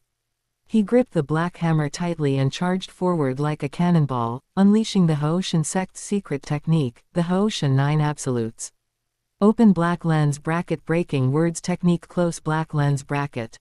Tisk tilde. Seeing that Tang Hao had entered the second stage of soul explosion, Feng Baiyu had no intention of confronting him head-on. He lightly touched the ice air with his toes and soared into the air, instantly retreating to a high altitude where the opponent's attacks could not reach. Before Tang Hao could catch up, the Ice Phoenix summoned its soul power, and thousands upon thousands of streams of ice rain fell from the clouds, covering Tang Hao completely. Each drop of these icy raindrops carried the power of a 10,000-year-old soul skill. Although the damage from a single drop was not high, the rain was continuous and relentless. It fell densely on his body, rubbing against his body panel, drilling into his bones, and grinding away at Tang Hao's soul power and blood. Tang Hao's pupils contracted, and he quickly raised his hammer to block. The force of the chaotic cloak hammer technique spread along the hammer, and he smashed the icy rain one blow after another, turning the icy rain into ice shards that flew everywhere. Feng Baiyu hovered high in the sky, watching without any hurry to attack. He had the ice crystal to sustain him, so he could afford to wait. He would slowly wear down Tang Hao's soul power after his power surge, using a variety of small skills. Open black lens bracket ice breaking flying blade close black lens bracket. Open black lens bracket ice crystal breaks close black lens bracket. Open black lens bracket breath of winter close black lens bracket. Open black lens bracket ice soul bow close black lens bracket. Open black lens bracket ice soul hammer strike close black lens bracket. Open black lens bracket mystic ice dragon soars close black lens bracket. A torrential downpour of icy rain spread out, with icy blue light and shadow crisscrossing the scene. Every attack was extremely gorgeous, with special effects piling up all over the place, yet its power was undeniable. Even so, Tang Hao still managed to steadily block the attack with his clear sky hammer and chaotic cloak hammer technique. Feng Baiyu saw this without the slightest surprise. In his mind, this was to be expected. If Tang Hao couldn't even withstand this level of consumption, he naturally couldn't live up to the title of Haoshan Douluo. But the soul ring detonation technique is a desperate tactic that involves burning soul rings to gain power. Combined with the chaotic cloak hammer technique, it's a crazy drain on soul power. He wanted to see how long Tang Hao could last. How frustrating. Tang Hao was burning with rage. This was the most frustrating battle he had ever fought since his debut. In his early years, whether he was fighting against the titled Douluo of the Spirit Hall or fighting against the elders in his sect, his opponents always met his clear sky hammer head-on. Unlike Feng Baiyu, who floats high in the sky, hiding outside his attack range, relying solely on the icy rain to whittle down his health, not letting him even touch him. After a 15-minute stalemate, the boost from the exploding rings was almost exhausted. Tang Hao roared and unleashed all his soul power. The open black lens bracket Haoshan true body close black lens bracket was unleashed with a bang, and his 8th soul ring exploded. He poured all his remaining soul power into the hammer. At this moment, this is the strongest combat power Tang Hao can currently achieve, without holding back in the slightest. The old wounds from his early battles against the Spirit Hall had long since worn down Tang Hao's body. He simply couldn't withstand the backlash from shattering his 9th spirit ring. If he were to forcefully activate it, he would probably lose his life before he even reached Feng Baiyu, as his meridians would be severed by the spirit power. This time, Feng Baiyu didn't take to the air to create distance and avoid the attack. Instead, he stood facing the soaring hammer aura and activated the exclusive skill of the frost crystal soul bone on his right leg without hesitation, preparing to take the full force of the blow head-on. As the Ice Phoenix soul power surged, a move called Open Black Lens bracket Phoenix Feather Close Black Lens bracket spread out, and thousands of phoenix feathers tempered with ice and cold rushed down. Its power was several times that of the previous ice rain, and its density was far greater than before, leaving no gaps for Tang Hao. Tang Hao, who had already mustered all his strength to leap into the sky and engage Feng Baiyu in close combat, was forced back to the ground by the sky full of feathers. He could only grip the Haoshan hammer and swing it like an iron barrel to desperately block the attack. His hair stood on end. He knew perfectly well that if he were to be touched by even a single feather, it would be a serious injury that would break his bones, and it would be uncertain whether he would survive. Just at the critical moment, 2 fiery red rays carrying scorching heat suddenly broke through the open black lens bracket Phoenix Feather Close Black Lens bracket Feather Array and the freezing snow, and pierced straight for Tang Hao's heart along with Feng Baiyu's attack. Open black lens bracket Phoenix Eyes Close Black Lens bracket. A deafening explosion. The scorching rays pierced through the icy mist of the feather array, striking Tang Hao's right arm without warning. A piercing crack of bone breaking echoed as the entire arm was severed cleanly at the root. Ah! The excruciating pain made Tang Hao shudder. His severed arm, dripping with blood, crashed to the ground, and the heavy Hoshin hammer in his hand also slipped from his grasp, slamming heavily onto the icy ground. The excruciating pain shot through his shoulder and into his internal organs. Tang Hao had never suffered such a severe injury in his life. 6 years ago, he narrowly escaped death in the encirclement and attack by the Spirit Hall, suffering countless old wounds but never losing an arm. Today, he has been forced to this point by a young man who has just started out. Chapter 171 Shira Substitute Fighter. Tang Hao had no time for lamentation or sorrow. He forcefully lifted the 1,000-pound clear sky hammer with his left hand, gritted his teeth, and blocked wave after wave of feathers. Blood-stained words rolled from his throat. I have no grudge against you. I'll give you this 100,000-year-old soul beast. How about we let this matter rest? Feng Baiyu's offensive showed no signs of abating. Ice feathers, carrying a chilling aura, rained down upon him in dense clusters. His voice was as cold as ice. When you killed my father 6 years ago, why didn't you say you'd let it go? Back then, Qian Xunji led a group of Spirit Hall experts to ambush Tang Hao and his wife. Feng Baiyu's father was just an insignificant member of the team, but he also died in that battle, becoming a forgotten corpse on Tang Hao's road to fame. Feng Baiyu never thought about arguing about the rights and wrongs of that time, since his father died in that chaotic battle because he was outmatched. But for him, revenge is the only right thing to do, and there's nothing wrong with that.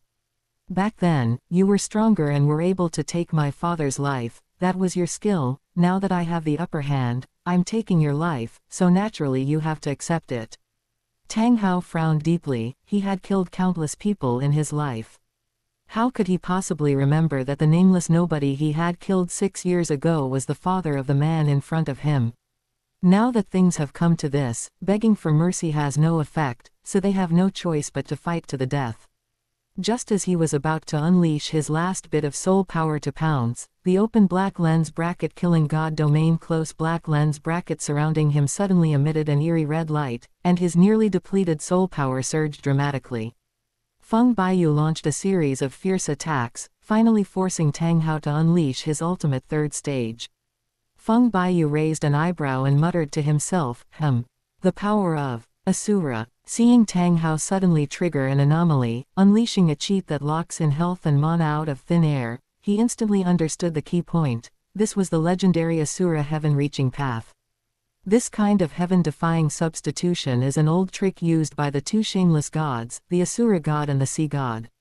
When his own air couldn't hold on any longer, he would personally step in to help. Tang San knew perfectly well how many lives he had saved by this move along the way. But now, the phoenix feathers, still carrying a chilling aura, relentlessly poured down on Tang Hao below.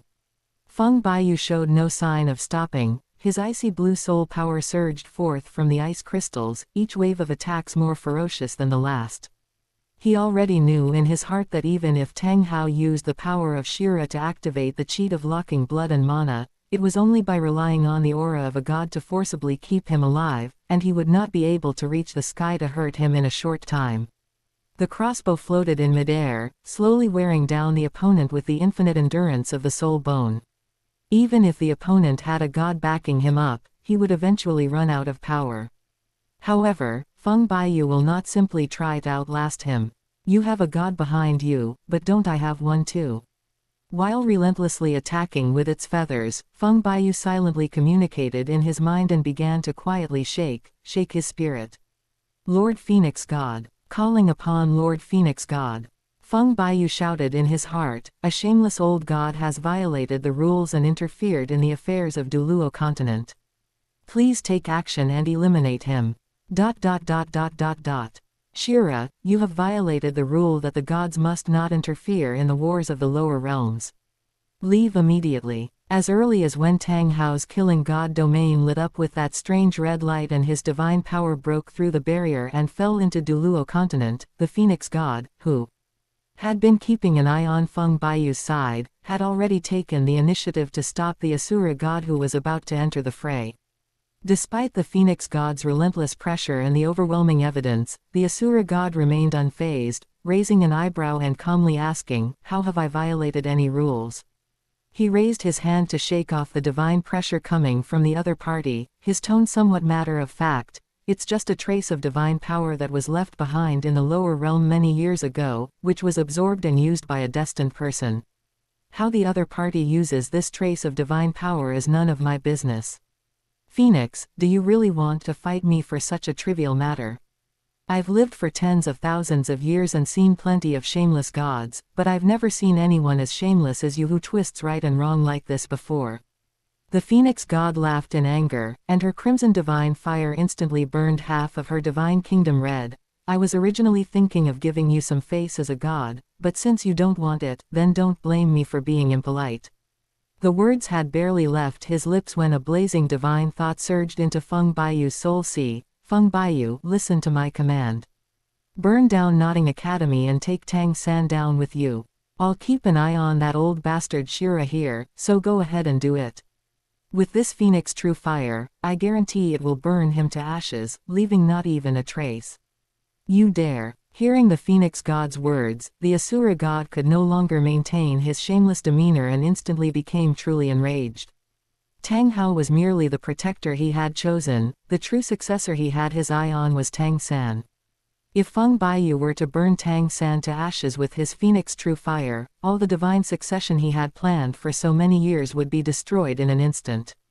The Asura god took a deep breath to suppress his anger, stared at the Phoenix god, and slowly spoke. His tone already carrying a sense of concession. No need to fight, just speak. Since you came here specifically to stop me, isn't it to negotiate? As long as your demands aren't excessive, I'll agree to them. Give my successor a first-level divine position, and you are not allowed to tamper with the divine examination in the slightest. The Phoenix god made an outrageous demand without any ambiguity. Are you crazy? A first-level deity is something you just give away like that. Do you think this is like picking cabbages at the market? The Asura god exploded on the spot, immediately retorting and bargaining. At most, I'll give you a second-level deity position, and you have to guarantee that your successor will never lay a hand on my successor again. A mere second-level deity thinks he can protect Tang Hao and Tang San. I won't agree. This deal is off the table. The Phoenix god didn't back down an inch, his divine fire already distorting the space around him. 2 at most, that's my bottom line. The Asura god gritted his teeth and gripped the Asura demon sword tightly, his divine might causing the entire divine kingdom to tremble. Phoenix, if you keep pressing me, then we'll fight to the death and see who gives up first. Make a deal. Phoenix god knew when to stop, and having gotten a concession, she went along with it, but she didn't forget to give them a heads up. I'll let them off the hook today, but let me make this clear. If Tang San ever tries to get himself killed by coming near my successor in the future, my successor won't show any mercy, and it won't be my fault.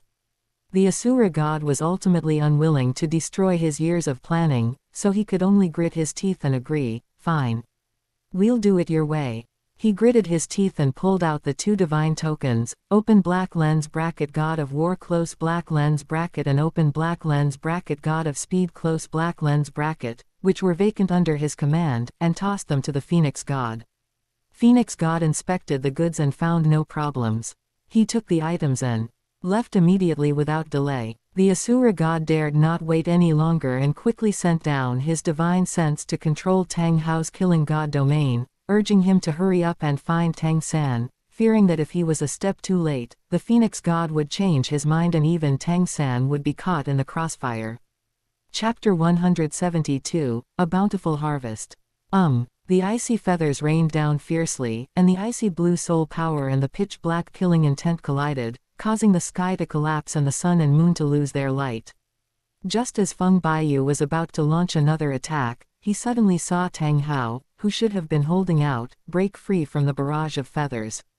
He seemed to have forgotten the excruciating pain of his severed arm and ran wildly towards the nodding Junior Soul Master Academy without looking back. So, they got scared and just ran away. Feng Baiyu raised an eyebrow, and with a flick of his fingertip, he retrieved the still warm severed arm from the ground into his storage soul tool. Immediately afterward, he calmed his mind and frantically tried to communicate with the Phoenix god deep within his soul sea, wanting to know what had happened. Great Phoenix god, why aren't you making any move? Your beloved successor is almost being bullied to the point of being bullied by old man Shira, aren't you going to do anything about it? Just as Feng Baiyu was racking his brains in his sea of consciousness, a figure wrapped in crimson divine fire slowly landed in the center of his soul sea. All right, stop shouting. Feng Baiyu, you must remember, your battlefield has never been this small corner of Douluo Star. The place that truly determines the final victory has always been the God realm. Upon hearing this, Feng Baiyu understood immediately and was not surprised at all. He simply smiled and asked, "So, our Phoenix God has lost the negotiation and is planning to let that father and son go. It's not a loss, but it's not a win either, it's a draw." The Phoenix God said with a smile, giving Feng Baiyu a huge surprise. "However, I managed to squeeze 2 second-level godhood qualifications out of old man Shira. Once you pass the 5th test, I'll give them to you as an extra reward. At least you won't lose out this time. One is the position of the God of War, and the other is the position of the God of Speed. As long as the inheritor reaches level 99, the limit Douluo, they can directly attempt the inheritance. If they are a good match, they can obtain the inheritance. At the very least, your grandfather could inherit the position of the God of Speed." Wow, old man Shira is really going all out this time. Feng Baiyu was stunned. He was still thinking about how to save up resources for his grandfather to advance to godhood, but he didn't expect the Phoenix God to just deliver 2 ready-made godhoods to him. "You're following me, how could I possibly lack benefits? When have I ever been stingy?" The Phoenix Goddess rolled her eyes at him, annoyed. "It's just that I was damaged in the divine war back then, and my divine core was shattered. This is all I can offer. If I want to give you extra rewards, I'll naturally have to snatch them from that old man, Shira." Feng Baiyu immediately grasped the essence and asked with a smile, "So that's how it is. Then, Your Excellency, if I cause more trouble for Tang San in the future, will you be able to use this as an excuse to get benefits from the God of Asura every time? Isn't this a risk-free business?" "It's not that easy." Phoenix God interrupted his wild imagination. "I made a divine oath with that old bastard Shira. You can't go looking for trouble with Tang San. That's it." Feng Baiyu didn't care at all, shrugging his hands as if it were nothing. "If you can't actively seek trouble, can't you at least bait the hook and let trouble come to you? Do you even know what entrapment is?" Feng Baiyu quickly devised 9 strategies in his mind without much thought, enough to provoke Tang Hao and Tang San to come to him with bloodshot eyes and panting heavily, and fight him. As long as the Phoenix God is there to restrain him in the God realm, he can use this method to gradually plunder the Asura God's entire fortune. "I understand, Lord Phoenix God, please rest assured." Feng Baiyu bowed his head and replied, "I will keep my promise and will not go looking for trouble with Tang San and Tang Hao. It's just changing the target of the 5th exam, no big deal. Even without Tang Hao, can't I still go find Tang Chen? If they can't kill Tang Chen, surely they can kill Tang Xiao.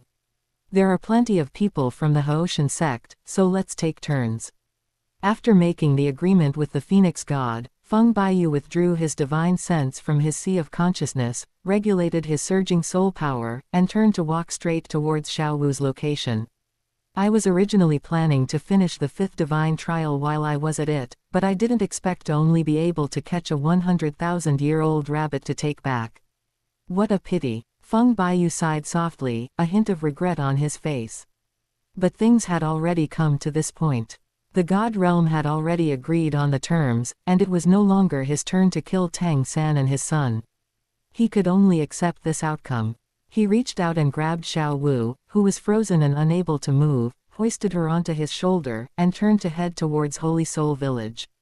Anyway, the divine oath only said not to actively cause trouble for Tang Hao and Tang San, so if I go and remove the Blue-Silver Emperor left by Ah Yin and take the Blue-Silver Emperor soul bone, it shouldn't be against the rules, right? Several hours later, Feng Baiyu, carrying the stiff-bodied Xiao Wu, crossed the wheat fields covering the mountains outside Holy Soul Village and finally stepped into this inconspicuous little village.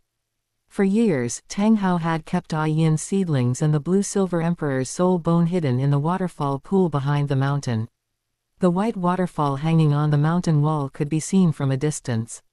Feng Baiyu followed the mountain's contours and found the place in no time. Feng Baiyu spread his wings and took off, flying straight to the top of the waterfall. His spiritual power was like a net cast into the pool of water. In just a few seconds, he locked onto the location of the soul bone. With a gentle pull, he drew the soul bone with light blue patterns into his hand and put it into his storage soul tool. Looking down at the blue-silver emperor seedling rooted in the crack of the blue stone at his feet, its tender green leaves still swaying gently in the wind from the waterfall. Without the slightest reluctance, Feng Baiyu reached out, grasped the stem, and with a little force, pulled the entire seedling, roots and all, out of the ground and carefully placed it into the jade box that nurtured the spiritual plant. After carefully storing the two items, he picked up Xiao Wu and took to the air again, flying out of the valley behind the mountain. At this moment, Xiao Wu's meridians were sealed by Feng Baiyu's ice soul power, and she could only cower in his hand, trembling uncontrollably, completely powerless to resist. During this trip, Feng Baiyu obtained a 100,000-year-old soft bone rabbit, a blue-silver emperor soul bone, a complete blue-silver emperor seedling, and Tang Hao's right arm soul bone. Even without completing the Phoenix God's fifth trial, he had still made a considerable fortune. He adjusted his direction and flew straight towards Heaven Do City. Just as Feng Baiyu was heading towards Holy Soul Village, Tang Hao used his last bit of strength to bring Tang San to safety. As soon as he stopped, all the accumulated injuries suddenly erupted. The Asura god merely used the killing god domain to give him a sliver of barely usable divine power to help him escape. He wouldn't care about any hidden injuries or aftereffects left behind. Gods never clean up the messes of mortals. Having exhausted his soul power by exploding 7 rings in a row, and having his right arm severed at the root, Tang Hao's cultivation has been reduced to almost nothing, making him practically a cripple. Dad, how could you be so badly injured? Tang San was completely stunned when he saw the blood spurting from his father's severed shoulder.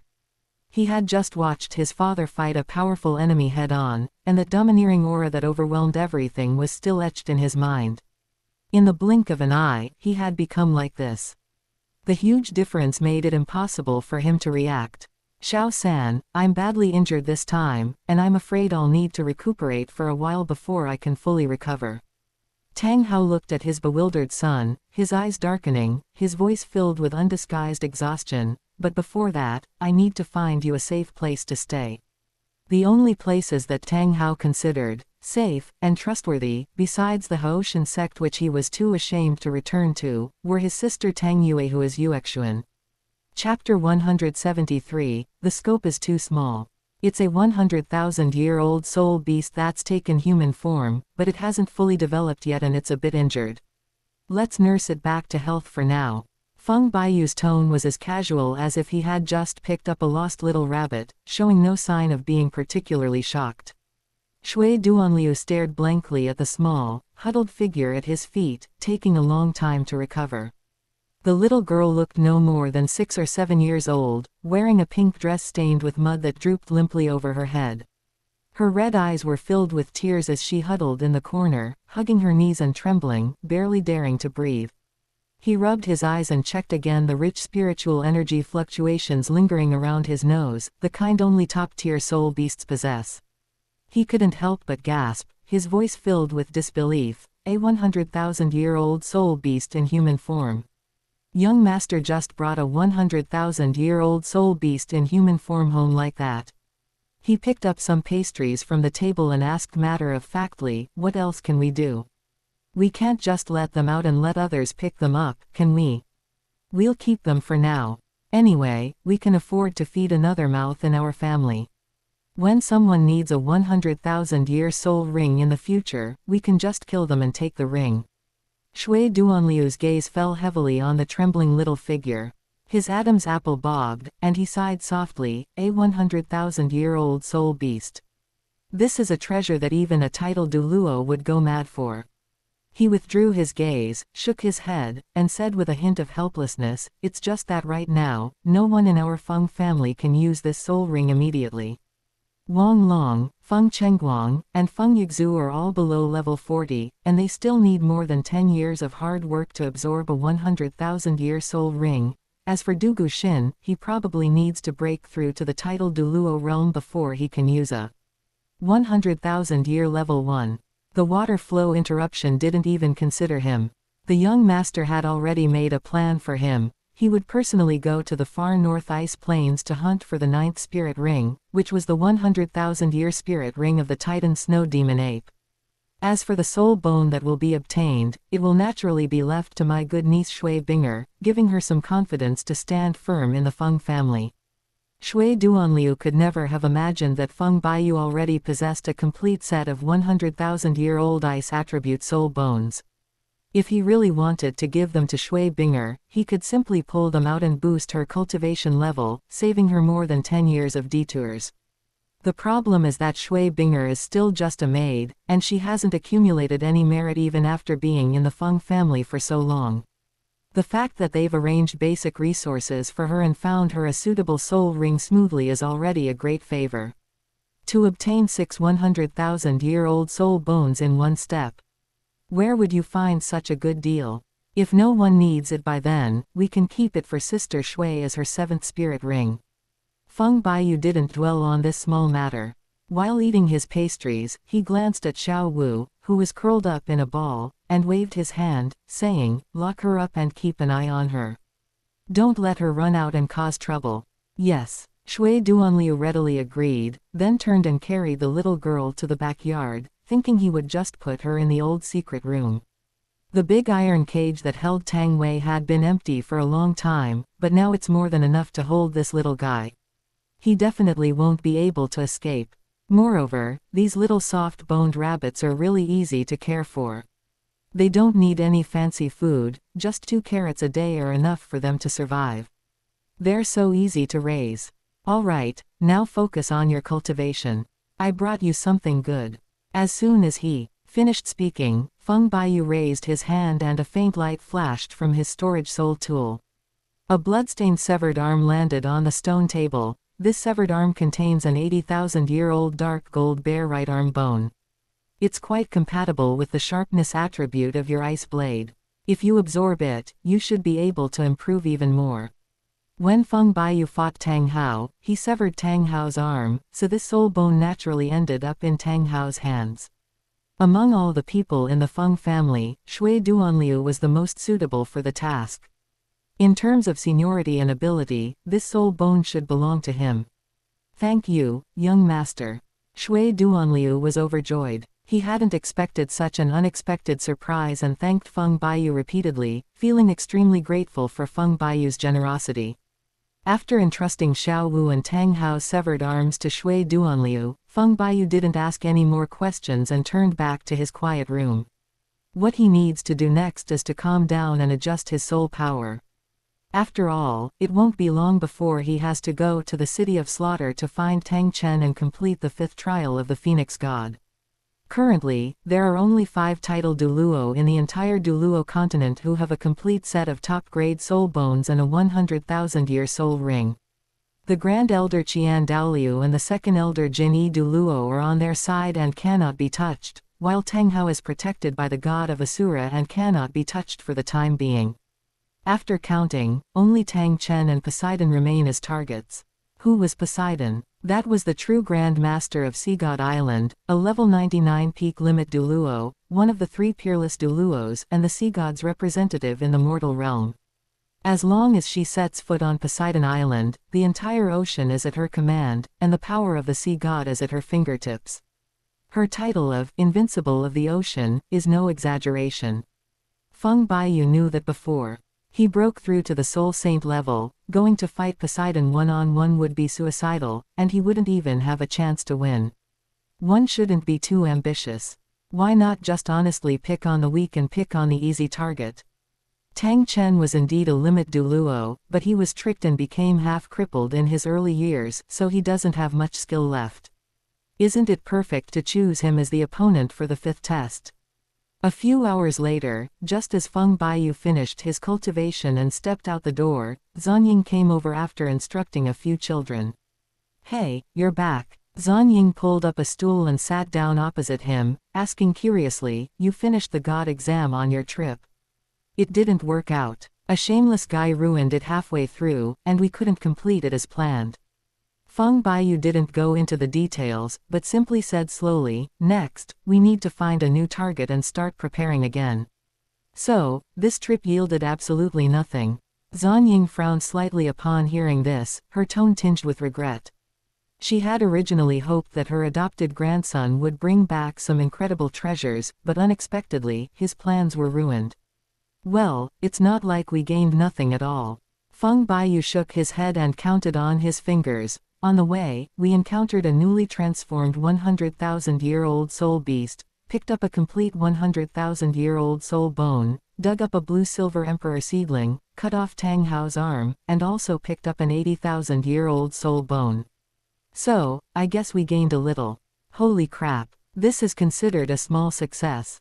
Zan Ying was so shocked he stood up, his eyes wide.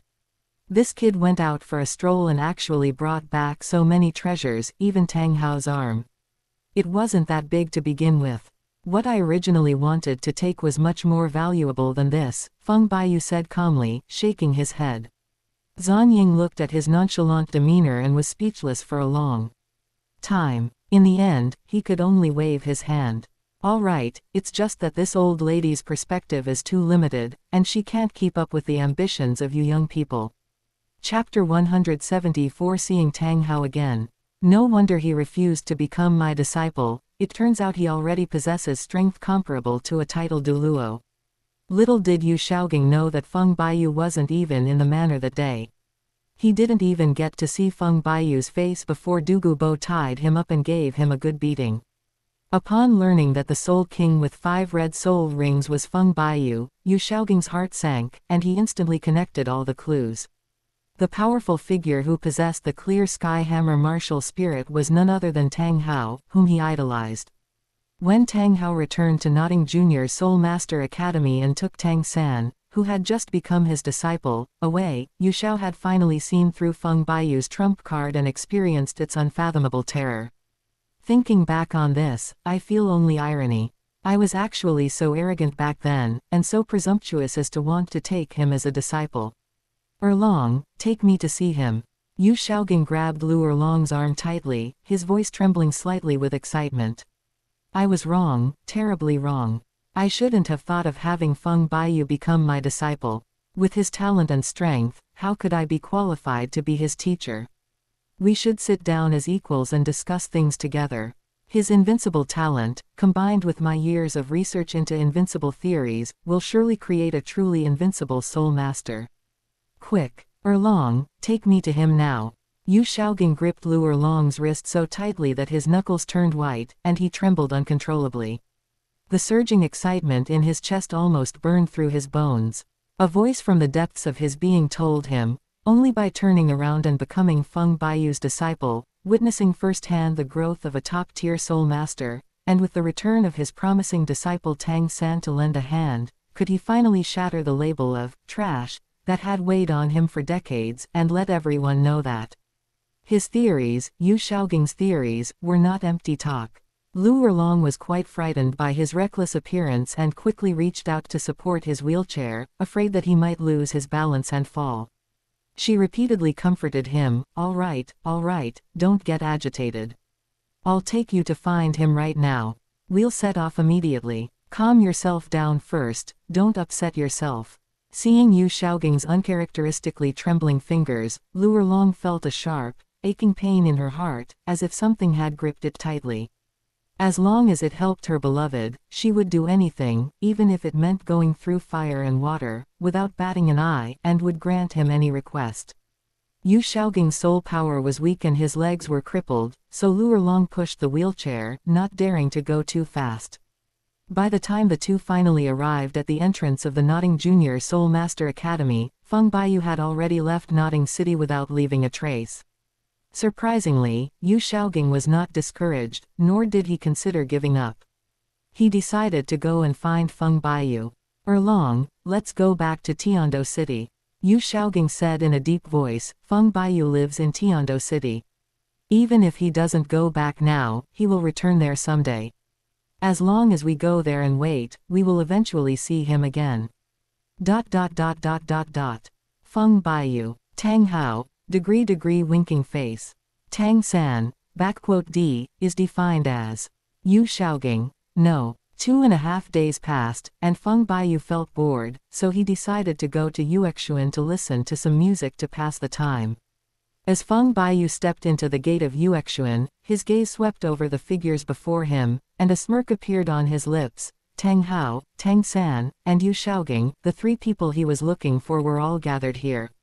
Feng Baiyu adjusted his sleeves, completely ignoring the expectant look on Yu Shaogang's face, and instead fixed his gaze, with a hint of amusement, on Tang Hao and his son. Truly, what a coincidence. I searched high and low, only to find it right under my nose.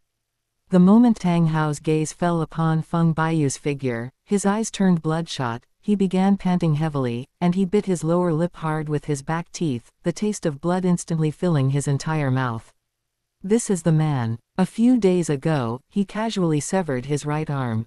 He still gets chills when he thinks about that deadly battle. He burned all his soul power with the exploding ring, and even unleashed his trump card, the god of slaughter domain. The blood-red chill permeated half the city, but he couldn't even touch the hem of his opponent's clothes. In the end, he managed to fight his way out by risking mutual destruction. These past few days, he hasn't dared to move much. The broken bone in his arm is still bleeding, and his soul power is still too depleted to be replenished. Now, caught off guard by this unexpected encounter, if he were to fight again, he fears he wouldn't even be able to leave the Moon Pavilion. Tang San gripped the mysterious heaven skill hidden in his sleeve.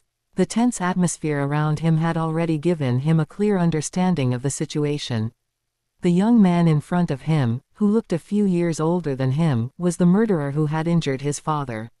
He lowered his eyes to conceal the surging ferocity within them, his dark eyes already filled with an unyielding killing intent as he pointed at Feng Baiyu. You dared to touch my Tang San's father. You were already courting death. Feng Baiyu tilted his head back and laughed 3 times, the laughter echoing in the spring breeze at the entrance of Yuexuan, carrying a casual malice. Tang Hao, don't be so nervous, I won't kill you today. He paused, then glanced at the crimson curtain of Yuexuan, a wicked smile playing on his lips. Of course, whether you can leave unscathed depends on whether your sister can keep me happy. Without waiting for Tang Hao and his son to react, he flicked his sleeves and leisurely stepped into the Moon Pavilion. The laughter and tense killing intent at the entrance of Yuexuan had already alerted those inside. Tang Yuehua came out upon hearing the commotion. The first thing she saw when she looked up was a familiar figure with his back to her. It was her second brother, Tang Hao, whom she had longed for day and night for years. Her heart skipped a beat, and her fingertips instinctively clenched her handkerchief. She thought that after so many years of wandering, she had finally been protected by her second brother. But when she looked down her second brother's tense back and saw his face with a frivolous smile, Tang Yuehua's blood froze instantly. It was Feng Baiyu, the nightmare that haunted her every night. Looking at Tang Hao's drooping broken sleeve, Tang San's tense back standing in front of him, and then at Feng Baiyu's confident look, Tang Yuehua was so insightful that she guessed the whole story with just one glance. The 2 sides had already fought each other, and her second brother had suffered a huge loss at this person's hands. Tang Yuehua's gaze gently fell on Tang Hao, with a cautious questioning tone. But Tang Hao abruptly turned his head away, his jawline taut into a sharp straight line, his Adam's apple bobbing up and down, unable to utter a single word. He looks just like an incompetent husband, an incompetent older brother. Feng Baiyu strolled leisurely through the opposing crowd, stopping directly in front of Tang Yuehua. He raised his hand and gently brushed the silver thread pattern embroidered on the collar of her Yuexuan dress, a nonchalant smile playing on his lips. I told you I came to Yuexuan today just to listen to music. What, is Boss Tang not welcoming me? As she spoke, Feng Baiyu glanced at Tang Hao, who was breathing heavily not far away, and lowered her voice so that only the 2 of them could hear. You don't want anything to happen to your brother, do you? Chapter 175 Tang Yuehua dancing. Tang Yuehua's fingernails dug into her palm instantly, drawing blood. A few days ago, Feng Baiyu planned to have 4 uncles from the Haoshan sect displayed as prostitutes across from the Moon Pavilion, where they would have to serve hundreds of fat, middle-aged women every day. The entire Haoshan sect had lost all face. Hatred surged up her throat, and Tang Yuehua gritted her teeth to keep herself from losing control. Only one thought kept churning in her mind: she wished she could devour this lawless demon alive. Second brother, come with me quickly. I'll handle things here. You hide first. The moment Tang Yuehua's fingertips touched Tang Hao's right arm, her blood froze instantly. There was nothing beneath that wide robe, there was no trace of an arm to be seen. She jerked her hand back, her voice trembling with fear, and cried out in a tearful voice, "Second brother. What happened? Your right arm." Her second brother, whom she had watched grow up since childhood, the Haoshan Douluo who was born with an arrogant spirit and looked down on the entire Soul Master world, actually had one of his arms cut off. The news struck her like a thunderbolt. In an instant, she felt dizzy and the world seemed to collapse. Yuehua. Tang Hao's Adam's apple bobbed, his voice hoarse as if sandpaper had been rubbed against it. He didn't dare to turn around and look into his sister's eyes, but turned half of his face and said in a deep voice, "It's my bad timing that brought trouble to you." Second brother. Tang Yuehua cried out, clutching his empty sleeve, trying to find out what happened to his severed arm. But Tang Hao interrupted her before she could finish her sentence. "Yuehua, listen to me." Tang Hao's voice was as heavy as if it were made of lead. "That man just now, his strength is unfathomable, and I am not his match yet." As soon as he finished speaking, he quietly channeled his remaining soul power into his legs, intending to find an opportunity to escape through the side door and temporarily avoid his wrath. Even though Feng Baiyu had just let him go, Tang Hao didn't dare to relax for a second. This man's thoughts were completely unpredictable. One second he was smiling and saying he would spare his life, and the next second he might turn on him. Once the other party had the intention to kill, it would be too late to escape. Yu Shaogang, who was standing to the side, did not say a word from beginning to end, but just kept his eyes on the situation in the arena while clutching his sleeves. In front of Tang Hao, Feng Baiyu manipulated the young lady of the Haoshan sect, showing no regard for the one-armed Haoshan Douluo from beginning to end. His arrogant and unrestrained manner only fueled the flame in Tang Hao's heart. He stared intently at Feng Baiyu's retreating figure as he disappeared into the depths of the Moon Pavilion, his fingers trembling slightly with excitement. "This is the one. As long as I can follow him and observe his path to becoming a soul master up close, and verify all the theories I've developed over the years, all the questions that have troubled me for half my life will be answered." Yu Shaogang closed his eyes and took a deep breath, having already made up his mind that he would find a way to become the other party's apprentice no matter what. "Hey, Tang Yuehua," Feng Baiyu's casual voice drifted out from behind the carved partition in the main hall of Yuexuan, dragging out a lazy tone, but carrying a venomous threat. "What are you dawdling for? Hurry up and come in to serve me. If you make me unhappy, I'll just snap your second brother's neck." "That bastard." Tang Yuehua's nails dug deep into her palms, the taste of blood rising up her throat, her teeth clenched so tightly they almost broke, and her back trembled with anger. If Tang Hao hadn't stopped her, she would have rushed in with her hairpin and fought this devil to the death.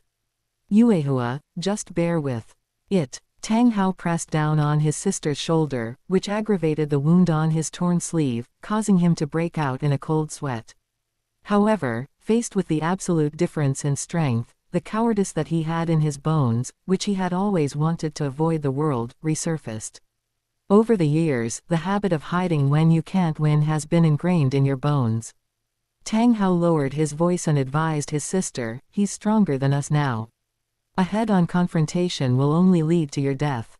No matter what he asks you to do, just go along with him and endure it. Just think of it as doing it for your second brother, okay?" "Second brother, how could you say that?" Tang Yuehua suddenly looked up, tears instantly filling her eyes. Her gaze was fixed on Tang Hao's face, filled with disbelief. "I'm your own sister. How could you expect me to go along with that beast?" Tang Hao's Adam's apple bobbed violently. Hearing his sister's tearful question, his shoulders trembled uncontrollably. He turned his head away abruptly, leaving his back to his sister, not daring to say another word, much less meet her disappointed eyes. Tang Yuehua watched his retreating figure, her heart sinking deeper and deeper, aching with an icy pain. Was this the second brother she had relied on since childhood, the one who dared to stand up to the spirit hall? Is this the Hoshin Douluo who looks down on the world in her heart? How could someone be so cowardly as to push their own sister out to save their own life? The last glimmer of light went out. Tang Yuehua bit her lower lip, swallowing back the sobs that welled up in her mouth. Salty tears fell onto the back of her hand, burning hot. She stared at Tang Hao's retreating back, and after a long while, she finally managed to squeeze out a single word, "Okay." As soon as she finished speaking, she wiped away her tears, her demeanor frighteningly calm, and said, word by word, "Second brother. I'll go. ... Jump, keep jumping, you're doing a good job." Feng Baiyu leaned against the cushioned rosewood chaise lounge, tapping his fingertips on a celadon wine cup, slowly watching Tang Yuehua dancing in the center of the hall, occasionally teasing her, "Twist your waist a little more, yes, that's it, be more unrestrained to look good." With the melodious sounds of silk and bamboo instruments and a beautiful woman by his side, Feng Baiyu sipped his wine with his eyes half closed, feeling completely comfortable and refreshed, and indescribably happy. As for whether Tang Yuehua felt humiliated, "Are you crying? Why should he care about that?" Just as Feng Baiyu was leaning against the chaise lounge, his eyes glued to Tang Yuehua's waist, the side door of Yuexuan was gently pushed open. Lu Erlong, supporting Yu Shaogang, crept in along the corridor, holding his breath the whole way, and finally managed to sneak to the entrance of the main hall. Yu Shaogang straightened his wrinkled clothes, took a step forward, and bowed respectfully at the waist, "Young Master Feng." Feng Baiyu didn't even lift his eyelids, but just glanced at him sideways, his tone full of impatience. "Damn it, where did this old guy come from? Don't disturb this young master's dance, get out of here and stay somewhere else." Yu Shaogang's heart sank, and all the words he wanted to ask to become a disciple stuck in his throat. His face turned red, but he dared not utter a single word. He had long anticipated that the other party might not like him, and that he could wait for an opportunity if he endured it. But while he didn't get angry, Lu Erlong couldn't stand it. She immediately stepped forward and stood in front of Yu Shaogang, shouting sharply, "How dare you insult Shaogang like this?" No sooner had he finished speaking than a sharp snap was heard. Feng Baiyu didn't even move his body, he simply flicked his sleeve, and a burst of energy shot out. Lu Erlong didn't even have time to scream before he was sent flying like a kite with a broken string, crashing heavily into a pillar and unable to get up for a long time.